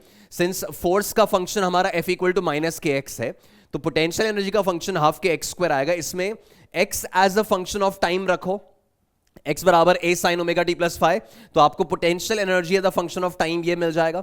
और आप ये अगेन m⍵² को k लिख दो, तो ये हाफ k x², तो ये है ही। फिर अगर आप k और u इन दोनों के टाइम डिपेंडेंट फंक्शंस को ऐड करते हैं तो ये ऐड होकर हाफ k a² बन रहा है, cos² + sin² बराबर 1। और ये x डिपेंडेंट फंक्शंस को अपन ऐड करते हैं तो भी हाफ k a² बन रहा है। That means the expression for mechanical energy, total energy is half k a²। और वो मैकेनिकल एनर्जी एज एक्सपेक्टेड ना तो टाइम के साथ चेंज हो रहा है ना पोजीशन के साथ चेंज हो रहा है बच्चों, ठीक है?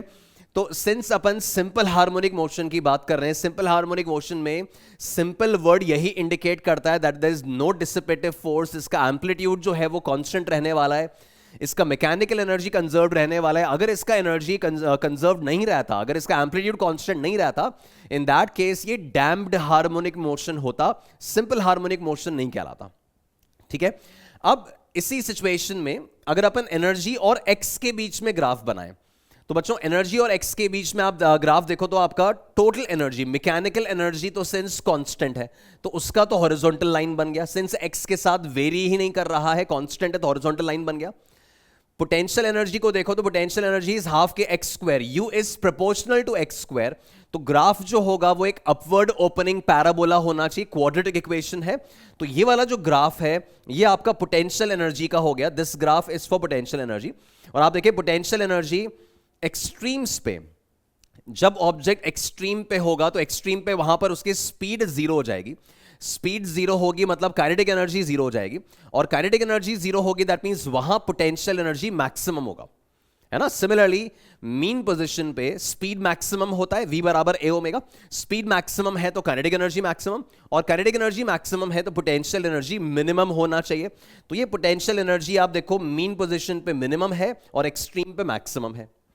फिर काइनेटिक एनर्जी का अपन ग्राफ देखें तो ये के एक्स के साथ अगर देख रहे हो तो अगेन क्वाड्रेटिक इक्वेशन है बच्चों। क्वाड्रेटिक में एक्स स्क्वायर का कोएफिशिएंट नेगेटिव है, it should be a downward opening parabola. तो ये जो ग्राफ आपको दिख रहा है this is for kinetic energy. अच्छा, काइनेटिक एनर्जी एक्सट्रीम्स पे -a और +a पर काइनेटिक एनर्जी जीरो है, और मीन पोजीशन पे काइनेटिक एनर्जी मैक्सिमम है एज एक्सपेक्टेड।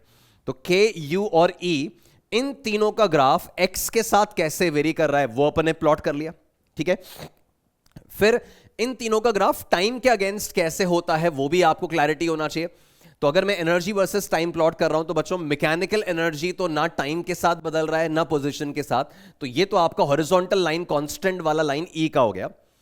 पोटेंशियल एनर्जी अपन देखें तो पोटेंशियल एनर्जी इज हाफ के a square sine square omega T. मैंने आपको बताया था साइन थीटा का ग्राफ अगर है तो ये इस तरह से बनता है, राइट। और जैसे आप साइन स्क्वायर का ग्राफ बनाते हैं तो आपकी नेगेटिव साइकिल्स भी पॉजिटिव में ऊपर ऐसे आ जाती हैं, ठीक है। तो इस केस में जो अपन पोटेंशियल एनर्जी का साइन स्क्वायर का ग्राफ बना रहे हैं तो ये वाला जो ग्राफ है this is for potential energy, ये जो बनाया हुआ है ये पोटेंशियल एनर्जी का ग्राफ हो गया, ठीक है। This is for you. और काइनेटिक एनर्जी की बात करें दिस इज हाफ के a square cos square omega T. तो कॉस स्क्वायर ओमेगा टी में नॉर्मल का कॉस का ग्राफ था ना उसमें नेगेटिव साइकिल्स भी ऊपर आ जाएंगी, तो ये यहां से स्टार्ट हो रहा है और सारी पॉजिटिव साइकिल्स बन रही है, तो this is for kinetic energy, ठीक है। तो मैकेनिकल का ग्राफ हो गया, then potential energy with respect to time, kinetic energy with respect to time वो अपन ने देख लिया। अच्छा, इसमें इस बात को नोट करेंगे गाइज कि ये ग्राफ जो आपने बनाया u और x का ये दो जगह पे इंटरसेक्ट कर रहा है। इंटरसेक्ट करने का मतलब इस वाली जगह k और u इक्वल हो रहे हैं, ठीक है। तो k और u इक्वल मिड वे पे नहीं होते हैं बच्चों। एक्सट्रीम पर काइनेटिक एनर्जी जीरो है, पोटेंशियल मैक्सिमम है। मीन पर काइनेटिक मैक्सिमम है, पोटेंशियल जीरो है, बट दोनों इक्वल मिड वे पे नहीं होंगे, ये इक्वल होते हैं +-a/√2 पे। तो ये a/√2 मीन के राइट में और a/√2 मीन के लेफ्ट में, यहां पर k and u become equal, ठीक है। एक ऑसिलेशन में ये इवेंट 4 बार होगा, ठीक है। +a/√2 को 2 बार क्रॉस किया जाते समय आते समय, तब k और u इक्वल हुए। -a/√2 को 2 बार क्रॉस किया जाते समय आते समय, 2 बार इक्वल हुए k और u। तो एक ऑसिलेशन में k is equal to u, this kinetic energy is equal to potential energy, it is 4 times in 1 oscillation, ठीक है। एक ऑसिलेशन में ये इक्वल होने वाला इवेंट जो है ये 4 बार हो रहा है, ठीक है। और ये आप देख सकते हैं कि एक टाइम पीरियड में these graphs they are intersecting 4 times, 4 बार इनका इंटरसेक्शन होगा, ठीक है। अब x इक्वल टू 0 पे मीन पोजीशन पे kinetic energy maximum, potential zero, देख लिया अपन ने। एक्सट्रीम्स पे काइनेटिक एनर्जी जीरो होगा, पोटेंशियल मैक्सिमम होगा, वो अपनी बात हो गई। अब बच्चों हो सकता है कि आपका पोटेंशियल एनर्जी फंक्शन हमेशा हाफ के एक्स स्क्वायर जैसा नहीं हो। ये मैंने आपको बताया कि बच्चों पोटेंशियल एनर्जी का function half k x square तभी होता है जब आपका force law F equal to -kx जैसा हो। अब यार अगर फोर्स लॉ ही इसके जैसा नहीं है, अगर फोर्स लॉ ही कुछ और आ गया, मैंने आपको बताया कि फोर्स -ax + b भी हो सकता है, राइट। तो उस केस में पोटेंशियल एनर्जी फंक्शन ये वाला नहीं होगा। तो अगर पोटेंशियल एनर्जी का फंक्शन ऐसा है, पोटेंशियल एनर्जी का फंक्शन दे दिया, और गाइज आप देखो इसमें से फोर्स लॉ निकालना है तो F बराबर -du/dx से आएगा। ये फोर्स लॉ निकाल रहा हूं, डिफरेंशिएट करो तो यार है -2ax - b। And we know that कि इस तरह का फंक्शन SHM होता है, बस मीन कहीं और चला जाता है बट SHM तो होता है ना। तो ये भी SHM है, इसका पोटेंशियल एनर्जी फंक्शन कुछ और हो जाएगा, इसका मीन पोजीशन कहीं और होगा। और एक स्पेशल बात, कि ऐसे केसेस में यू मिनिमम जीरो नहीं होता। अब ये एक चीज मैं आपको क्लियरली समझा रहा हूं। देखो, ये वाला तो तब यूज करोगे when you have the standard theory. Conventional functions आ रहे हैं तो फोर्स फंक्शन ये है, यू का फंक्शन ये है। वी मे हैव सिचुएशंस जहां पोटेंशियल एनर्जी का कुछ ऐसा सिचुएशन दे रखा हो। रिकॉल करो, हमें एसएचएम कराने के लिए एक स्टेबल इक्विलिब्रियम पोजीशन चाहिए। स्टेबल इक्विलिब्रियम पोजीशन मतलब पोटेंशियल एनर्जी जहां पे मिनिमम हो, मतलब यू का ऐसा फंक्शन होना चाहिए जिसका एक मिनिमा आए। और मिनिमा का मतलब कि हम एक अपवर्ड ओपनिंग पैराबोला लायक क्वाड्रेटिक इक्वेशन देख सकते हैं यू में। तो जैसे ही मेरा u का फंक्शन ऐसा है, इसका एक अपवर्ड ओपनिंग पैराबोला बन रहा है, उसका एक मिनिमा आ रहा है, दैट मींस वहां पर पोटेंशियल एनर्जी मिनिमम होगी, वो स्टेबल इक्विलिब्रियम पोजीशन होगा, वही उसका मीन पोजीशन होगा। और मीन पोजीशन पे u हमेशा जीरो हो वो नेसेसरी नहीं है। ठीक है, देखो ये जो लिखा हुआ है ना, जैसे अपन एक्सट्रीम्स पे देखें तो एक्सट्रीम पे काइनेटिक एनर्जी हर हाल में जीरो होगा, उसमें कोई दो राय नहीं है। मीन पे काइनेटिक एनर्जी मैक्सिमम है, पोटेंशियल एनर्जी मिनिमम है, बट वो मीन पर जीरो हो, पोटेंशियल एनर्जी का मिनिमम जीरो हो, ये कंपल्शन नहीं है। पोटेंशियल एनर्जी का मिनिमम जीरो कब होता है? जब फंक्शन ये वाला हो, जब फोर्स लॉ ये वाला हो, है ना। इस तरह के फंक्शंस में पोटेंशियल एनर्जी का मिनिमम जीरो नहीं होगा। यही पॉइंट मैंने यहां पर मेंशन किया है, बताऊंगा। Potential energy is minimum at mean, but this minimum value may or may not be zero always. Kinetic energy का minimum zero ही होता है और वो extreme पे ही आता है। Potential energy का minimum mean पे ही आता है, but वो zero हो वो necessary नहीं है। ठीक है, फिर अपने functions वगैरह अपने देखे तो अपन देख रहे थे kinetic potential टाइम के साथ साथ वेरी कर रहे हैं। तो उन टाइम फंक्शंस का अगर अपन एवरेज लें, ये जो आपको दिख रहा था पूरा टेबल, इसमें अगर आप एवरेज वैल्यू निकालो तो टाइम एवरेज अगर निकालोगे तो k और u का टाइम के relative average value is 1/4 of k a square. And since अपने k और u x के साथ भी वेरी कर रहे हैं, तो इनका अगर अपन x के रिलेटिव, पोजीशन के रिलेटिव मीन वैल्यू निकालेंगे तो u का mean value 1/6 k a square है और काइनेटिक एनर्जी का mean value 1/3 k a square है। ये ऑफकोर्स अपन को एक इंफॉर्मेशन की तरह याद करना है। ठीक है, फिर मैंने अभी आपको समझाया इसमें जो ग्राफ है, अगर आपके एसएचएम का फ्रीक्वेंसी एफ है बच्चों, अगर आपके एसएचएम का फ्रीक्वेंसी एफ है तो आपके काइनेटिक एनर्जी फंक्शंस और पोटेंशियल एनर्जी फंक्शंस का फ्रीक्वेंसी 2f हो जाएगा। क्यों, वो मैंने आपको समझा दिया कि अगर आपका साइन का ग्राफ यहां 0 से t इसका टाइम पीरियड है ना, 0 से t टाइम पीरियड, यहां t/2, इसका रिपीटेशन t टाइम के बाद हो रहा है, जबकि साइन स्क्वायर के ग्राफ का रिपीटेशन t/2 के बाद ही हो गया, तो टाइम पीरियड आधा हो गया और फ्रीक्वेंसी डबल हो गई। ये आपके देखो कॉस स्क्वायर और साइन स्क्वायर दोनों फंक्शंस का frequency normal sine and cos function की तुलना में डबल फ्रीक्वेंसी है। टाइम पीरियड आधा है और फ्रीक्वेंसी डबल है। तो आपके आपके काइनेटिक एनर्जी और पोटेंशियल एनर्जी फंक्शंस का फ्रीक्वेंसी 2f रहेगा अगर आपके एसएचएम का फ्रीक्वेंसी f है तो। ठीक है, तो ये मैंने आपको बता दिया। अच्छा, +-a/√2 पर kinetic energy potential energy equal होते हैं और ये एक ऑसिलेशन में 4 बार होता है। अच्छा, एक चीज मैं आपको बताऊंगा बच्चों, मैकेनिकल एनर्जी का फॉर्मूला हाफ के a square, again mechanical energy का फॉर्मूला हाफ के a स्क्वायर तभी होता है जब आपके स्टैंडर्ड फॉर्मूलाज ये वाले चल रहे हो। मतलब काइनेटिक एनर्जी का ये फॉर्मूला है, पोटेंशियल का अगर ये है तो मैकेनिकल का ये है। बट अगर पोटेंशियल एनर्जी का कुछ और फंक्शन दे दिया, like u equals to 10 + x - 5 का होल स्क्वायर, इस तरह का u का फंक्शन दे दिया, देन इन दैट केस आप मैकेनिकल एनर्जी को सीधा हाफ के a स्क्वायर से इक्वेट नहीं कर सकते, है ना। ये अपनी थ्योरी का पार्ट होता है। ऐसे केसेस में क्या करना होता है, एक चीज है जिसको आप हाफ के a स्क्वायर से इक्वेट कर सकते हो, दैट इज k मैक्स। बच्चों, मैक्सिमम काइनेटिक एनर्जी जो होगा ना, that maximum kinetic energy is always half k a square। कैसे? k max को आप लिखोगे half m v max square, half m v max square, v max की जगह लिखोगे a ओमेगा का square, omega a omega square upon देखेंगे तो अपन m ओमेगा स्क्वायर की जगह k लिख देंगे और वैल्यू बन जाएगी हाफ k स्क्वायर। तो k max हमेशा हाफ k a स्क्वायर लिखा जा सकता है। Mechanical energy standard conventional theory में हाफ के स्क्वायर था, हर जगह मैकेनिकल का फॉर्मूला ये अप्लाई नहीं होगा। इस कंफ्यूजन से बचें, बिकॉज मैंने आपको बताया पोटेंशियल एनर्जी का मिनिमम आता तो मीन पे ही है, बट वो मिनिमम वैल्यू हमेशा जीरो हो, दैट्स नॉट नेसेसरी, राइट। तो ये एनर्जी से रिलेटेड बातें हुई। देन गाइज ये कुछ रिजल्ट्स मैं आपको बता रहा हूं, इनका डेरिवेशन तो ऑफकोर्स अपन नहीं देख रहे हैं, आपकी थियोरी में होगा, आपके नोट्स में होगा ये डेरिवेशन, पर हमें रिजल्ट्स के तौर पे ध्यान रखना है। ये बहुत इंपॉर्टेंट रिजल्ट्स हैं जो आपको डायरेक्टली क्वेश्चंस में काम आ सकते हैं, नीट में भी, मेंस में भी, बिटसैट में भी। तो standard simple harmonic motion oscillation कौन कौन से, तो एक तो है स्प्रिंग ब्लॉक सिस्टम। तो स्प्रिंग ब्लॉक सिस्टम का टाइम पीरियड जो आता है that's 2 pi under root m by k, where m is the mass of the block and k is the spring constant. इसमें x इक्वल टू 0, जहां पे spring अपनी natural length में है, ये इसका मीन पोजीशन होता है। ठीक है, इन केस अगर ये स्प्रिंग ब्लॉक सिस्टम वर्टिकल होता,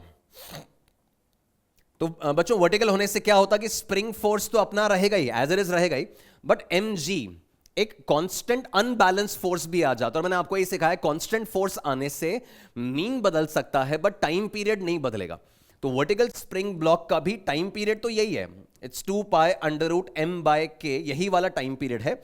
बस इसका मीन पोजीशन कहां होगा, जहां पर भी mg और kx बैलेंस हो जाएंगे, जहां पर भी ये kx नॉट अपवर्ड और mg डाउनवर्ड बैलेंस हो जाएंगे, तो ये kx नॉट बराबर mg, इस वाली जगह पर इसका मीन पोजीशन है। बच्चों यहां पे तो n और mg बैलेंस थे, तो यहां पे मीन कहां मिलेगा, जहां पे स्प्रिंग फोर्स लगाना बंद कर देगी x बराबर 0 पे। वर्टिकल स्प्रिंग ब्लॉक लगाया तो मीन कहीं और शिफ्ट हो गया बट टाइम पीरियड वही रहा।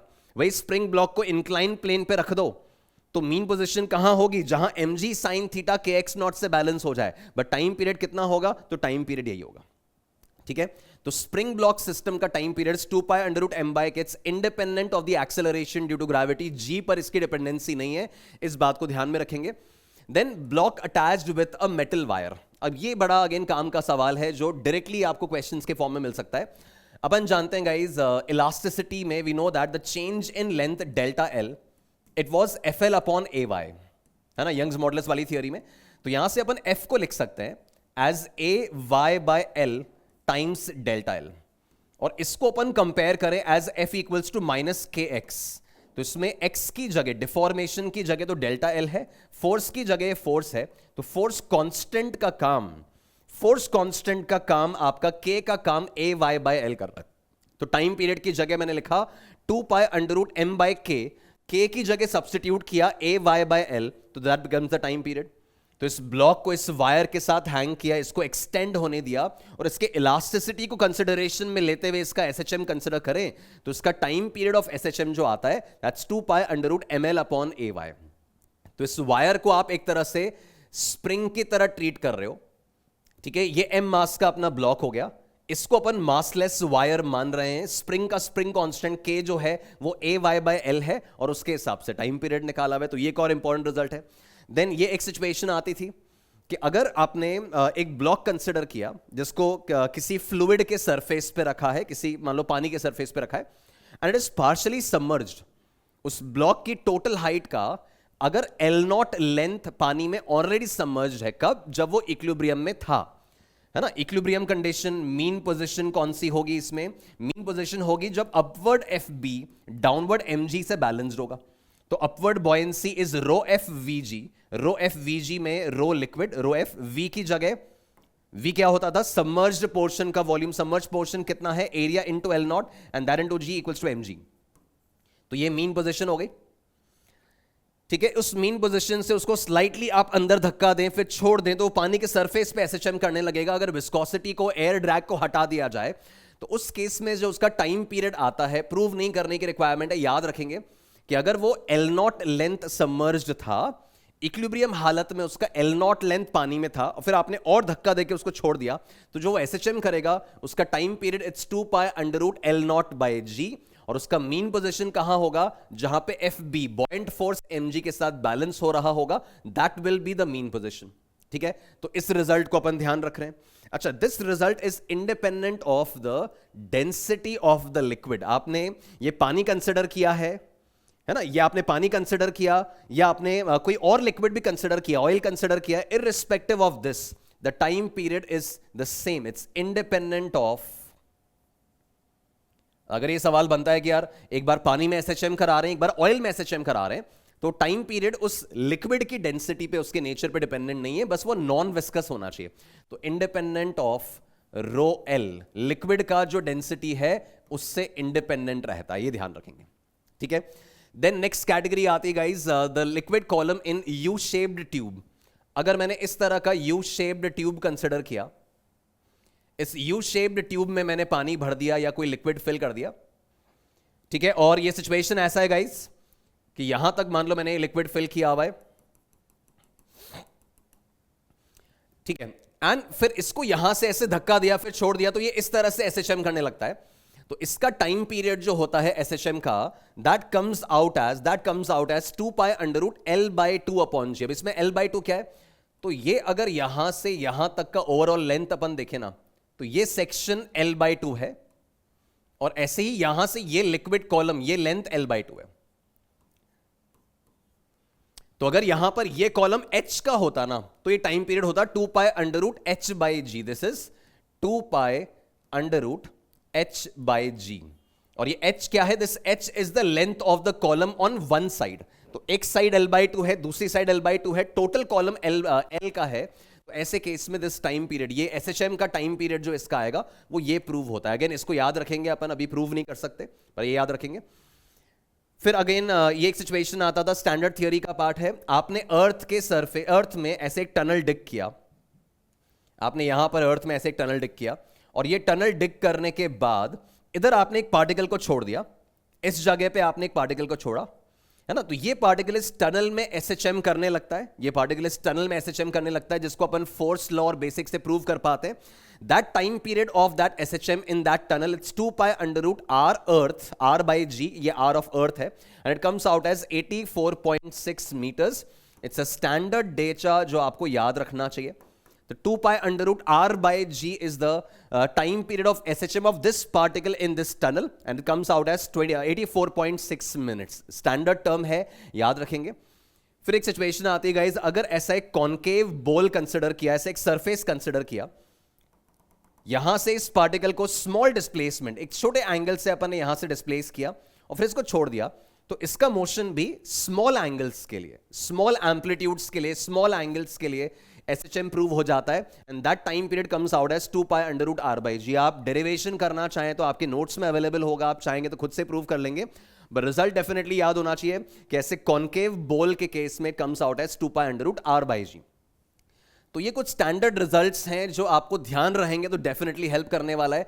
फिर एक सिचुएशन आता है, gas confined in a container, कि आपने एक कंटेनर कंसिडर किया, इस कंटेनर के ऊपर आपने एक मूवेबल पिस्टन लगा दिया, ये एम मास का आपने मूवेबल पिस्टन लगा दिया, इस कंटेनर के अंदर अपन ने यहां पर एक गैस फिल कर लिया, ठीक है। फिर इसमें मान लीजिए पिस्टन का फोर्स बैलेंसिंग किया, gas pressure, atmospheric pressure, downward MG force balancing किया, और फिर इसको अगर हल्का सा मूव करा के इसका वो मोशन नोटिस किया ना, तो ये piston it starts performing SHM. The time period of oscillation of this piston of mass M, area A for small amplitudes and adiabatic constant gamma, P naught, V naught सब अगर दे रखा है, तो ऐसे केस में अगर ये कहानी आइसोथर्मल प्रोसेस की है, अगर इसको अंदर पुश किया है आइसोथर्मली और ये एसएचएम कर रहा है, तो टाइम पीरियड ये आएगा, और अगर इसको अंदर पुश किया, वो चेंजेस एडियाबैटिकली ला रहे हो, तो टाइम पीरियड ये आएगा। अगेन आई वुड रिकमेंड कि ये याद रहने चाहिए, स्टैंडर्ड रिजल्ट्स हैं, मेंस में, बिटसैट में, नीट में डायरेक्टली काम आ सकते हैं।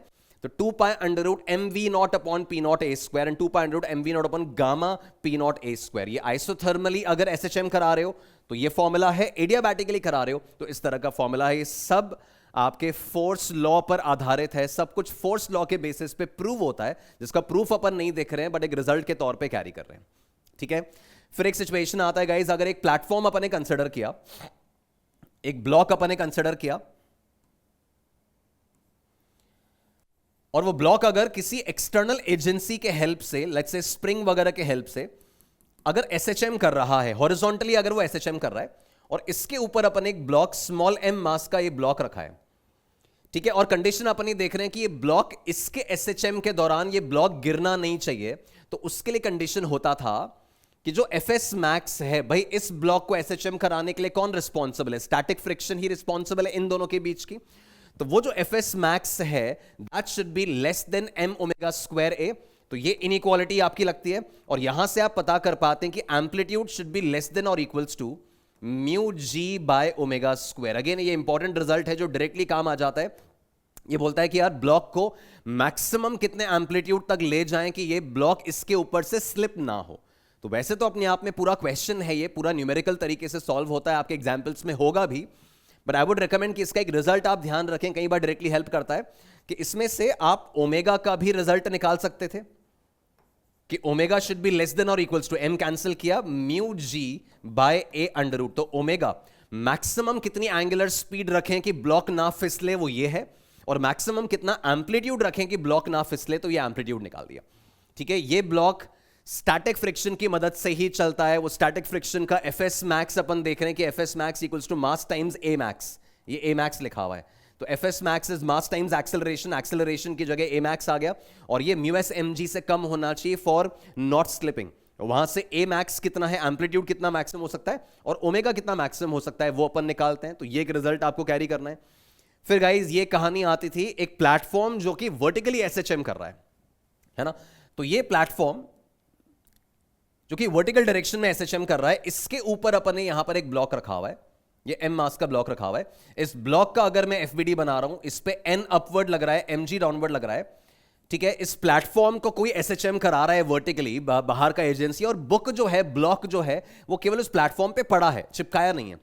तो ऐसे केस में जब ये ऊपर की तरफ जा रहा होगा, प्लेटफॉर्म के साथ एसएचएम कर रहा होगा, तो इक्वेशन होगी N minus m g equals to mass times acceleration.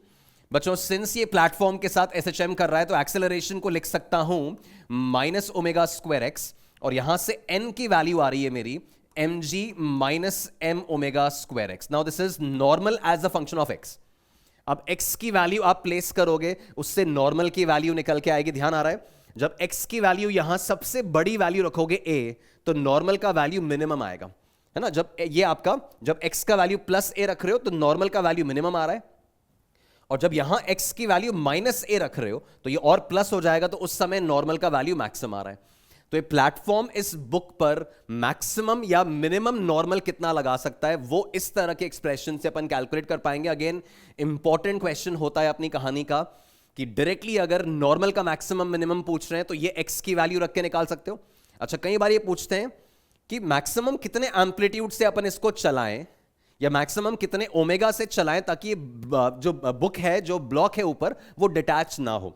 तो उसके लिए कंडीशन क्या है गाइस, कि जो प्लेटफॉर्म है, इसका मैक्सिमम एक्सेलरेशन, इस प्लेटफॉर्म का मैक्सिमम एक्सेलरेशन जो है, वो लेस देन जी होना चाहिए, है ना, वो लेस देन इक्वल टू जी होना चाहिए। अगर मैं अपने हैंड को जी से ज्यादा एक्सेलरेशन से नीचे ले जाऊंगा, तो इसके ऊपर जो सामान रखा होगा वो डिटैच हो जाएगा, कॉन्टैक्ट छोड़ देगा। तो इस प्लेटफॉर्म का मैक्सिमम एक्सेलरेशन जो नीचे की तरफ है, वो जी से कम होना चाहिए, तो ये बॉक्स उसके साथ चलेगा। नाउ ए मैक्स कितना होता है, ओमेगा स्क्वायर होता है, एंड ओमेगा स्क्वायर है, A max is omega square है, and this should be less than g. तो यहां से अपने को दो रिजल्ट्स मिल जाते हैं कि omega should be less than और equal to g by A under root, या फिर a should be less than और equal to g by omega square. तो ये सवाल बनता है कि मैक्सिमम कितने एम्पलीट्यूड से एसएचएम कराएं कि ब्लॉक अलग ना हो, या मैक्सिमम कितनी फ्रीक्वेंसी से एसएचएम कराएं प्लेटफॉर्म को कि ब्लॉक अलग ना हो। इसमें ये दोनों बातें आपकी कवर हो गई। दिस इज इंपॉर्टेंट कि नॉर्मल का मिनिमम मैक्सिमम, एम्पलीट्यूड कितना मैक्सिमम होना चाहिए, ओमेगा कितना मैक्सिमम होना चाहिए, वो सब अपन इन रिजल्ट्स के थ्रू निकाल पाते हैं। ठीक है, तो एक और अच्छा पॉइंट है जो मैंने आपको याद दिलाया।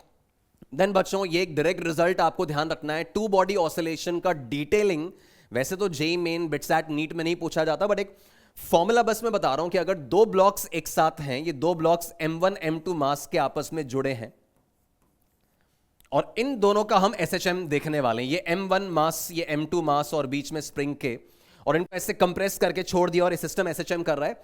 तो ऐसे केस में the time period of SHM is 2 pi under root mu by k, where mu is called the reduced mass of the system, and this is basically evaluated by m1 m2 upon m1 plus m2। ठीक है, तो 2 pi under root mu by k से आप इसका time period निकाल सकते हैं। अगर ये टू ब्लॉक सिस्टम है तो this is 2 pi under root mu by K, and mu is given by this formula. तो ये टू बॉडी ऑसिलेशन वैसे तो जैसे मैंने कहा रेयरली काम आता है अपने मेन, वैसे एडवांस्ड वगैरह में ज्यादा इसका रोल रहता है, पर आपको ध्यान रहना चाहिए। देन बच्चों ये सिंपल रिजल्ट्स होते थे अबाउट कॉम्बिनेशन ऑफ स्प्रिंग्स की। अगर दो स्प्रिंग सीरीज में, तो सीरीज वाले स्प्रिंग्स में टेंशन इक्वल होता है, बिकॉज सारे स्प्रिंग्स मासलेस मानते हैं, तो यहां जितना टेंशन होगा इधर भी वही होगा, ऊपर भी वही होगा, जितने भी स्प्रिंग्स चलेंगे सब में वही होगा। तो K1 X1 बराबर K2 X2, स्प्रिंग्स सीरीज में है तो ये आता था, और दोनों को हटाकर अगर एक से रिप्लेस करना है तो आपका जो K इक्विवेलेंट है that's K1 K2 upon K1 plus K2। Formula अपना चलता था 1 by K equals 1 by K1 plus 1 by K2। Parallel resistors वाला जो फॉर्मूला होता है वो यहां सीरीज स्प्रिंग में लगा दिया जाता है, राइट। फिर एक जानकारी ये है कि K जो है वो स्प्रिंग लेंथ की स्प्रिंग के इनवर्स प्रोपोर्शनैलिटी में है ना, लेंथ की स्प्रिंग के इनवर्स प्रोपोर्शनैलिटी में। तो अगर आपने कोई स्प्रिंग कंसिडर किया जिसका लेंथ L है और स्प्रिंग कांस्टेंट K है, इसको फिर आपने कट किया, ठीक है, 2:1 लेंथ रेशियो में, 2:1 लेंथ रेशियो में। तो जो दो लेंथ आपको मिलेंगी वो होंगी L/3 एंड 2L/3। तो जैसे मैंने कहा K length of the spring के इनवर्स प्रोपोर्शनैलिटी में है, तो ये जो L/3 का मिलेगा ना बच्चों, L लेंथ की स्प्रिंग का कांस्टेंट K था, तो 1/3 लेंथ हो गई तो स्प्रिंग कांस्टेंट 3 टाइम्स हो गया, और ये 2/3 लेंथ हो गई तो स्प्रिंग कांस्टेंट 3/2 टाइम्स हो गया। तो इस तरह से ये बात काम में आती है। अच्छा, फिर ऐसे केसेस में बोला कि यार इन दोनों को हटाकर एक स्प्रिंग से रिप्लेस करेंगे, अब SHM का टाइम पीरियड क्या होगा, तो that's given by 2π√m by K equivalent. इन दोनों को हटाकर पहले K इक्विवेलेंट निकालो and then treat that as a single spring. Single spring block solve करना आता ही अपने को, तो दो को हटाकर पहले एक से रिप्लेस किया, और फिर वो एक से जो रिप्लेस किया है उसको एक स्प्रिंग मानकर फिर नॉर्मल न्यूमेरिकल सॉल्व करेंगे in case they are in parallel. अगर पैरेलल में है बच्चों तो ऐसे केस में डिफॉर्मेशन जो होता है वो सेम होता है। ये दोनों बातें याद रखनी चाहिए, है ना। सीरीज में tension in the spring is the same and parallel में deformation in the spring is the same. K equivalent जो आता है वो K1 प्लस K2 आता है, तो इन दोनों को हटाकर एक से रिप्लेस किया तो equivalent is K1 plus K2। अच्छा, इस तरह के फोटो में भी अपन देखें तो ये पैरेलल में ही माने जाते हैं। क्यों? बिकॉज इस ब्लॉक को अगर मैं लेफ्ट में लाता हूं तो ये x अमाउंट से कंप्रेस होएगा और वो x अमाउंट से इलोंगेट होगा, दोनों में डिफॉर्मेशन की वैल्यू सेम होगी, तो ऐसे फोटोग्राफ भी पैरेलल में ही कहे जाएंगे। अच्छा, पैरेलल में इक्विवेलेंट कितना आएगा, तो K1 प्लस K2 आएगा, and then time periods 2π√m by K equivalent. उनका मीन पता करना है, एम्पलीट्यूड निकालना है, वो एक स्प्रिंग मानकर फिर आप पूरा सॉल्व कर सकते हो, है ना। तो ये तो बिल्कुल स्ट्रेट फॉरवर्ड अपने रिजल्ट्स हैं। ये एक चीज मैं आपको बोलूंगा कि ये मेंस, बिटसैट और नीट में डायरेक्टली आपको काम आ सकती है, तो याद रखोगे। मैं प्रूव नहीं करा रहा हूं, आपके नोट्स में इसका प्रूफ है, बट इसको मैं याद करा रहा हूं कि particle at the end of spring executes simple harmonic motion with the time period T1 while corresponding period for another spring is T2।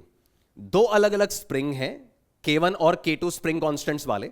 जब ब्लॉक K1 के साथ अटैच किया तो जो SHM था उसका टाइम पीरियड T1 था, जब ओनली K2 के साथ जोड़ा तो टाइम पीरियड T2 आया। अब दोनों स्प्रिंग्स एक साथ अटैच करी हैं, तो अगर वो दोनों स्प्रिंग्स सीरीज में लगाई हैं तो अब जो टाइम पीरियड आएगा वो ये आएगा इस रिलेशन से, ठीक है। और अगर वो स्प्रिंग्स पैरेलल में लगाई तो अब जो SHM का टाइम पीरियड आएगा वो इस रिजल्ट से मिलेगा, है ना। ये आई वुड रिकमेंड कि आप याद रखें, इसको प्रूव आसानी से किया जा सकता है। तो T1 एंड T2 वो टाइम पीरियड्स थे जब अकेले अकेले स्प्रिंग्स के साथ जोड़ा था, तब जब दोनों को सीरीज में लगाया और SHM करने दिया तो अब जो टाइम पीरियड आ रहा है वो ये वाला आ रहा है, और पैरेलल में जोड़ने के बाद जो टाइम पीरियड आ रहा है वो ये वाला आ रहा है, ठीक है। Right then guys, linear SHM के बारे में सारी कहानी हो गई। फिर एंगुलर SHM का स्टोरी रिकॉल करो। तो एंगुलर में सिर्फ क्या होता था, आपके सारे लीनियर वेरिएबल्स जो हैं वो एंगुलर से रिप्लेस हो जाते थे, सारे लीनियर वेरिएबल्स एंगुलर से रिप्लेस हो जाएंगे, और फिर आप एंगुलर ऑसिलेशन जो है वो उसी आधार पर चलाओगे। तो ऐसे x की जगह थीटा आ गया था, है ना। x बराबर a sin omega t plus five की जगह x की जगह थीटा हो गया, a की जगह थीटा नॉट हो गया, a की जगह एम्पलीट्यूड की जगह एंगुलर एम्पलीट्यूड हो गया। तो x is replaced with theta, amplitude a is replaced with theta naught, है ना। वेलोसिटी v, यहां एंगुलर वेलोसिटी आना चाहिए बच्चों। एंगुलर वेलोसिटी का वैसे सिंबल ओमेगा होता है, बट सिंस ओमेगा यहां पे अपन already rate of change of phase angular frequency के लिए इस्तेमाल कर रहे हैं, तो यहां पे फिर ये हो जाएगा ओम, v की जगह ओम आ जाएगा, ओम एंगुलर वेलोसिटी के लिए। एक्सेलरेशन a की जगह अल्फा, फोर्स की जगह टॉर्क, है ना। तो सिंपली आपके वही रिजल्ट्स हैं, देखो जैसे v का फंक्शन था तो यहां ओम का फंक्शन होगा, v is omega into under root of A square minus x square, तो ये omega into under root of theta naught square minus theta square. a is minus omega square x, a की जगह alpha हो गया और x की जगह theta हो गया। फिर force law F equal to minus के एक्स, यहां पे टॉर्क लॉ बन जाता है, F इक्वल टू माइनस के एक्स की जगह torque equal to minus k theta. यहां पे टाइम पीरियड लीनियर में था 2π√m बाय k, तो एंगुलर में जाते हैं तो मास की जगह ध्यान आ रहा है, मोमेंट ऑफ इनर्शिया आता है, तो 2 pi under root m by k की जगह it's 2 pi under root I by k, ये याद रहना चाहिए बिल्कुल। जैसे ये हमारे लिए ऑब्वियस है कि इधर फोर्स लॉ था F इक्वल टू माइनस के एक्स, तो यहां फोर्स की जगह टॉर्क लॉ बन जाएगा, torque equal to minus k theta. 2 pi under root m by k की जगह 2 pi under root I by k, और सिमिलरली एनर्जी वाले फॉर्मूलाज भी आपके रिप्लेस हो जाते हैं, है ना। जैसे अपन रिकॉल करें तो V मैक्स कितना था, V मैक्स था ए ओमेगा। अब V की जगह रिप्लेसमेंट यहां ओम है, ओम मैक्स, A की जगह थीटा नॉट है, ओमेगा आपका एंगुलर फ्रीक्वेंसी वो वही रहेगा, ये आ गया, है ना। तो सारे रिजल्ट्स जो हैं वो एंगुलर वाली कहानी में एज इट इज रिप्लेस होते हैं, वो अपने को ध्यान रहना चाहिए। और ये एक तरह से रिप्लेसमेंट वाली कहानी जो है वो मैंने आपको समझा दी। अब हमारे एंगुलर एसएचएम का मेन कहानी होता था सिंपल पेंडुलम के रूप में। तो गाइज सिंपल पेंडुलम के रूप में वी नो दैट कि यहां पर इसका मीन पोजीशन है, इस जगह पे इसका मीन पोजीशन है। इस मीन पोजीशन में अपन देखें तो टी और एमजी का टॉर्क इस पॉइंट के अबाउट जीरो है, तो यहां नेट टॉर्क जीरो है, दैट्स वाई ये मीन है। और यहां से इस पे थीटा एंगल पे ले गए, इस पे टॉर्क वगैरह लिखा, और इसका एसएचएम का टाइम पीरियड जो आता था, है ना, that's 2 pi under root L by g, अपने को सबको याद है। But this is only for small angles. बड़े एंगल्स पे अगर लेके जाएंगे तो ये ऑसिलेटरी मोशन रहेगा, एसएचएम नहीं कहला पाएगा। तो इसका अगर स्मॉल एंगल्स हैं तो स्मॉल एंगल के केस में ये एसएचएम हो जाता है, एंड टाइम पीरियड आपका 2 pi under root L by g था, याद आ रहा है। अब इस केस में सारे इंपॉर्टेंट क्वेश्चन जो बनते थे वो मेनली इस जी पर बेस्ड है। तो 2 pi under root L by g वाली कहानी में तो क्या था, टेंशन है जिसका टॉर्क जीरो हो रहा है, और केवल mg के टॉर्क की वजह से हमारा पेंडुलम वापस नीचे आया। अब बच्चों हमारी कहानी में mg के अलावा कोई और कांस्टेंट फोर्स भी आ गया, अगर आ गया तो आप क्या करोगे, आप g की जगह कुछ g इफेक्टिव लिखोगे। तो आपका कोई एक्सटर्नल फोर्स F आ रहा है, अलॉन्ग विद दैट उस पे mg भी लग रहा है, ये दोनों फोर्सेस उस पे लग रहे हैं, ये भी वेक्टर फॉर्म में ही है, and that will be equals to m times g effective, है ना। ये आपका net force and that is equals to mass times acceleration, वो एक्सेलरेशन ही मेरा g इफेक्टिव का काम कर रहा है, और g इफेक्टिव का वैल्यू बन गया g plus f by m, g plus f by m, ये फॉर्मेट आ गया। तो ये g plus f by m मेरा g इफेक्टिव निकलेगा, और उसके हिसाब से the time period will change. ये कांस्टेंट फोर्स इलेक्ट्रिक फील्ड का फोर्स भी हो सकता है, ये कांस्टेंट फोर्स बॉयंसी का भी फोर्स हो सकता है। मतलब अगर पेंडुलम की कहानी में mg के अलावा कोई कांस्टेंट फोर्स लग रहा है तो आप पहले g की जगह g इफेक्टिव लिखोगे, और g इफेक्टिव के हिसाब से टाइम पीरियड निकालोगे। मतलब आपके इस पेंडुलम पे मान लो मैंने Q चार्ज रखा, ठीक है, Q चार्ज रखा और एक डाउनवर्ड इलेक्ट्रिक फील्ड लगाई। तो डाउनवर्ड इलेक्ट्रिक फील्ड लगाने से क्या हुआ कि इस पे F equal to QE downward लगने लग गया। तो mg के साथ साथ QE भी डाउनवर्ड लग रहा है ना, mg के साथ QE भी डाउनवर्ड लग रहा है। तो ये ऐसे हो जाएगा, देखो, दिस mg प्लस QE दोनों डाउनवर्ड हैं, तो vector summation, and that is equals to mass times acceleration, this is m times g effective. तो g इफेक्टिव कितना आ गया, g plus QE by m। अगर E अपवर्ड होता तो ये इक्वेशन बनती है आपकी mg minus QE equals to m times g effective. तो यहां से आपका g इफेक्टिव हो गया g minus QE by m। और इन केस अगर E हॉरिजॉन्टल होता तो आप क्या करते, आप रिजल्टेंट निकालते कि सर mg यहां पर, QE इस तरफ, तो रिजल्टेंट आ गया आपका mg square plus QE square under root, and that is equals to m times g effective. ठीक है, यहां से आप g इफेक्टिव निकालोगे, वो g इफेक्टिव फिर सब्स्टिट्यूट करोगे, उसके हिसाब से टाइम पीरियड आ जाएगा। तो जैसे ही mg के अलावा कोई कांस्टेंट फोर्स आ रही है, आप उस mg और उस कांस्टेंट फोर्स का वेक्टर समेशन करो, उस वेक्टर समेशन को m टाइम्स g इफेक्टिव से रिप्लेस करो, वहां से g इफेक्टिव की वैल्यू निकालो, और फिर वो टाइम पीरियड के फॉर्मूले में पटक के आपका नया टाइम पीरियड वैल्यू आ जाएगा। मतलब अगर वही बॉयंसी वाला सिचुएशन भी है, ब्लॉक को पानी में सबमर्ज किया, विस्कोसिटी और एयर ड्रैग हटा दिया, तो mg डाउनवर्ड है, बॉयंसी अपवर्ड है, तो आपका mg इफेक्टिव क्या हो जाएगा, इस बार mg इफेक्टिव को आप लिख पाएंगे downward mg minus upward buoyancy, और उसके हिसाब से जब g इफेक्टिव आता है तो वो ये आता है। ये आपको डेफिनेटली याद रहना चाहिए कि अगर किसी लिक्विड में सबमर्ज करके आप एसएचएम करा रहे हो तो g इफेक्टिव आता था g times 1 minus rho F by rho B, वो इस तरह से आता है अपैरेंट वेट के थ्रू, तो 1 minus rho F by rho B, और फिर वो टाइम पीरियड में सब्स्टिट्यूट हो रहा है।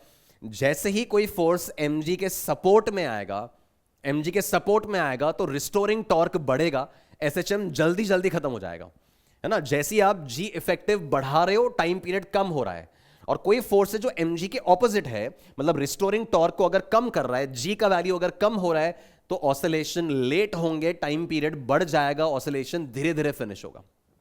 ठीक है, तो ये पूरा कांस्टेंट फोर्स वाला मामला हुआ। देन गाइज, अगर सिचुएशन ऐसा आता है कि आपने इस पेंडुलम को किसी लिफ्ट में हैंग कर दिया, ठीक है, या कोई भी ऐसे कंटेनर में हैंग किया, the container itself is accelerating, तो ऐसे केस में आपको जी इफेक्टिव कैसे निकालना होता है? ऐसे केस में आपको जी इफेक्टिव निकालना होता है using G vector minus A vector. अपनी कहानी रिकॉल करो, थियोरी रिकॉल करो, तो जी वेक्टर माइनस ए वेक्टर के थ्रू निकालते हैं। This A is the acceleration of the container which in which the pendulum is placed. Pendulum जिस फ्रेम में है उसका एक्सेलरेशन ए है। तो अगर लिफ्ट ऊपर जा रही है, तो जी इफेक्टिव होता था जी प्लस ए, याद आ रहा है? अगर लिफ्ट नीचे की तरफ एक्सेलरेट कर रही है तो जी effective is ji minus A, और लिफ्ट अगर हॉरिजॉन्टली, कंटेनर या वैन या कैब हॉरिजॉन्टली एक्सेलरेट कर रही है तो ए आगे की तरफ है, जी नीचे की तरफ है, तो ये जी वेक्टर ये हो गया, ए नॉट एक्सेलरेशन ये हो गया, resultant is g square plus a square under root, ये जी इफेक्टिव हो जाएगा। इन जनरल गाइज, ये जो आपने लिखा हुआ है ना g vector minus A vector, ये g vector minus A vector का मैग्नीट्यूड कैसे निकालते हैं? तो g square plus A naught square minus 2g A naught cos theta, दो वेक्टर्स के सब्ट्रैक्शन का रिजल्टेंट। ठीक है ना, ये दो वेक्टर्स के सब्ट्रैक्शन का रिजल्टेंट। तो g एक तरफ पता है ये downwards, a is the acceleration of the frame in which the pendulum is placed, और ये g माइनस ए का रिजल्टेंट आप ऐसे निकालो और फिर उसको टाइम पीरियड के फॉर्मूले में रखो, तो आपका टाइम पीरियड जो है वो बदला हुआ टाइम पीरियड आ जाएगा। तो upward accelerating lift, downward accelerating lift, forward accelerating van, उन सब में जी इफेक्टिव निकाला।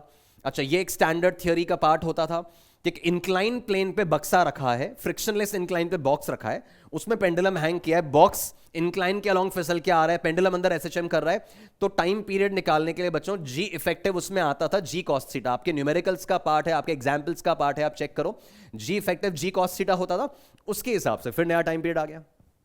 अच्छा, फ्रीली फॉलिंग लिफ्ट में या ग्रेविटी फ्री रीजन में आपका जी इफेक्टिव जीरो हो जाएगा, और जी इफेक्टिव जीरो मतलब टाइम पीरियड इज इनफाइनाइट, इसका मतलब पेंडुलम ने ऑसिलेशन स्टार्ट ही नहीं किया, पेंडुलम टाइम पीरियड डिफाइंड ही नहीं है, कारण कि ऑसिलेशन शुरू ही नहीं हुआ है। तो ग्रेविटी फ्री रीजन या फ्रीली फॉलिंग लिफ्ट, जहां पर भी जी इफेक्टिव चेंज हो रहा है, टाइम पीरियड भी अकॉर्डिंगली आप चेंज करोगे।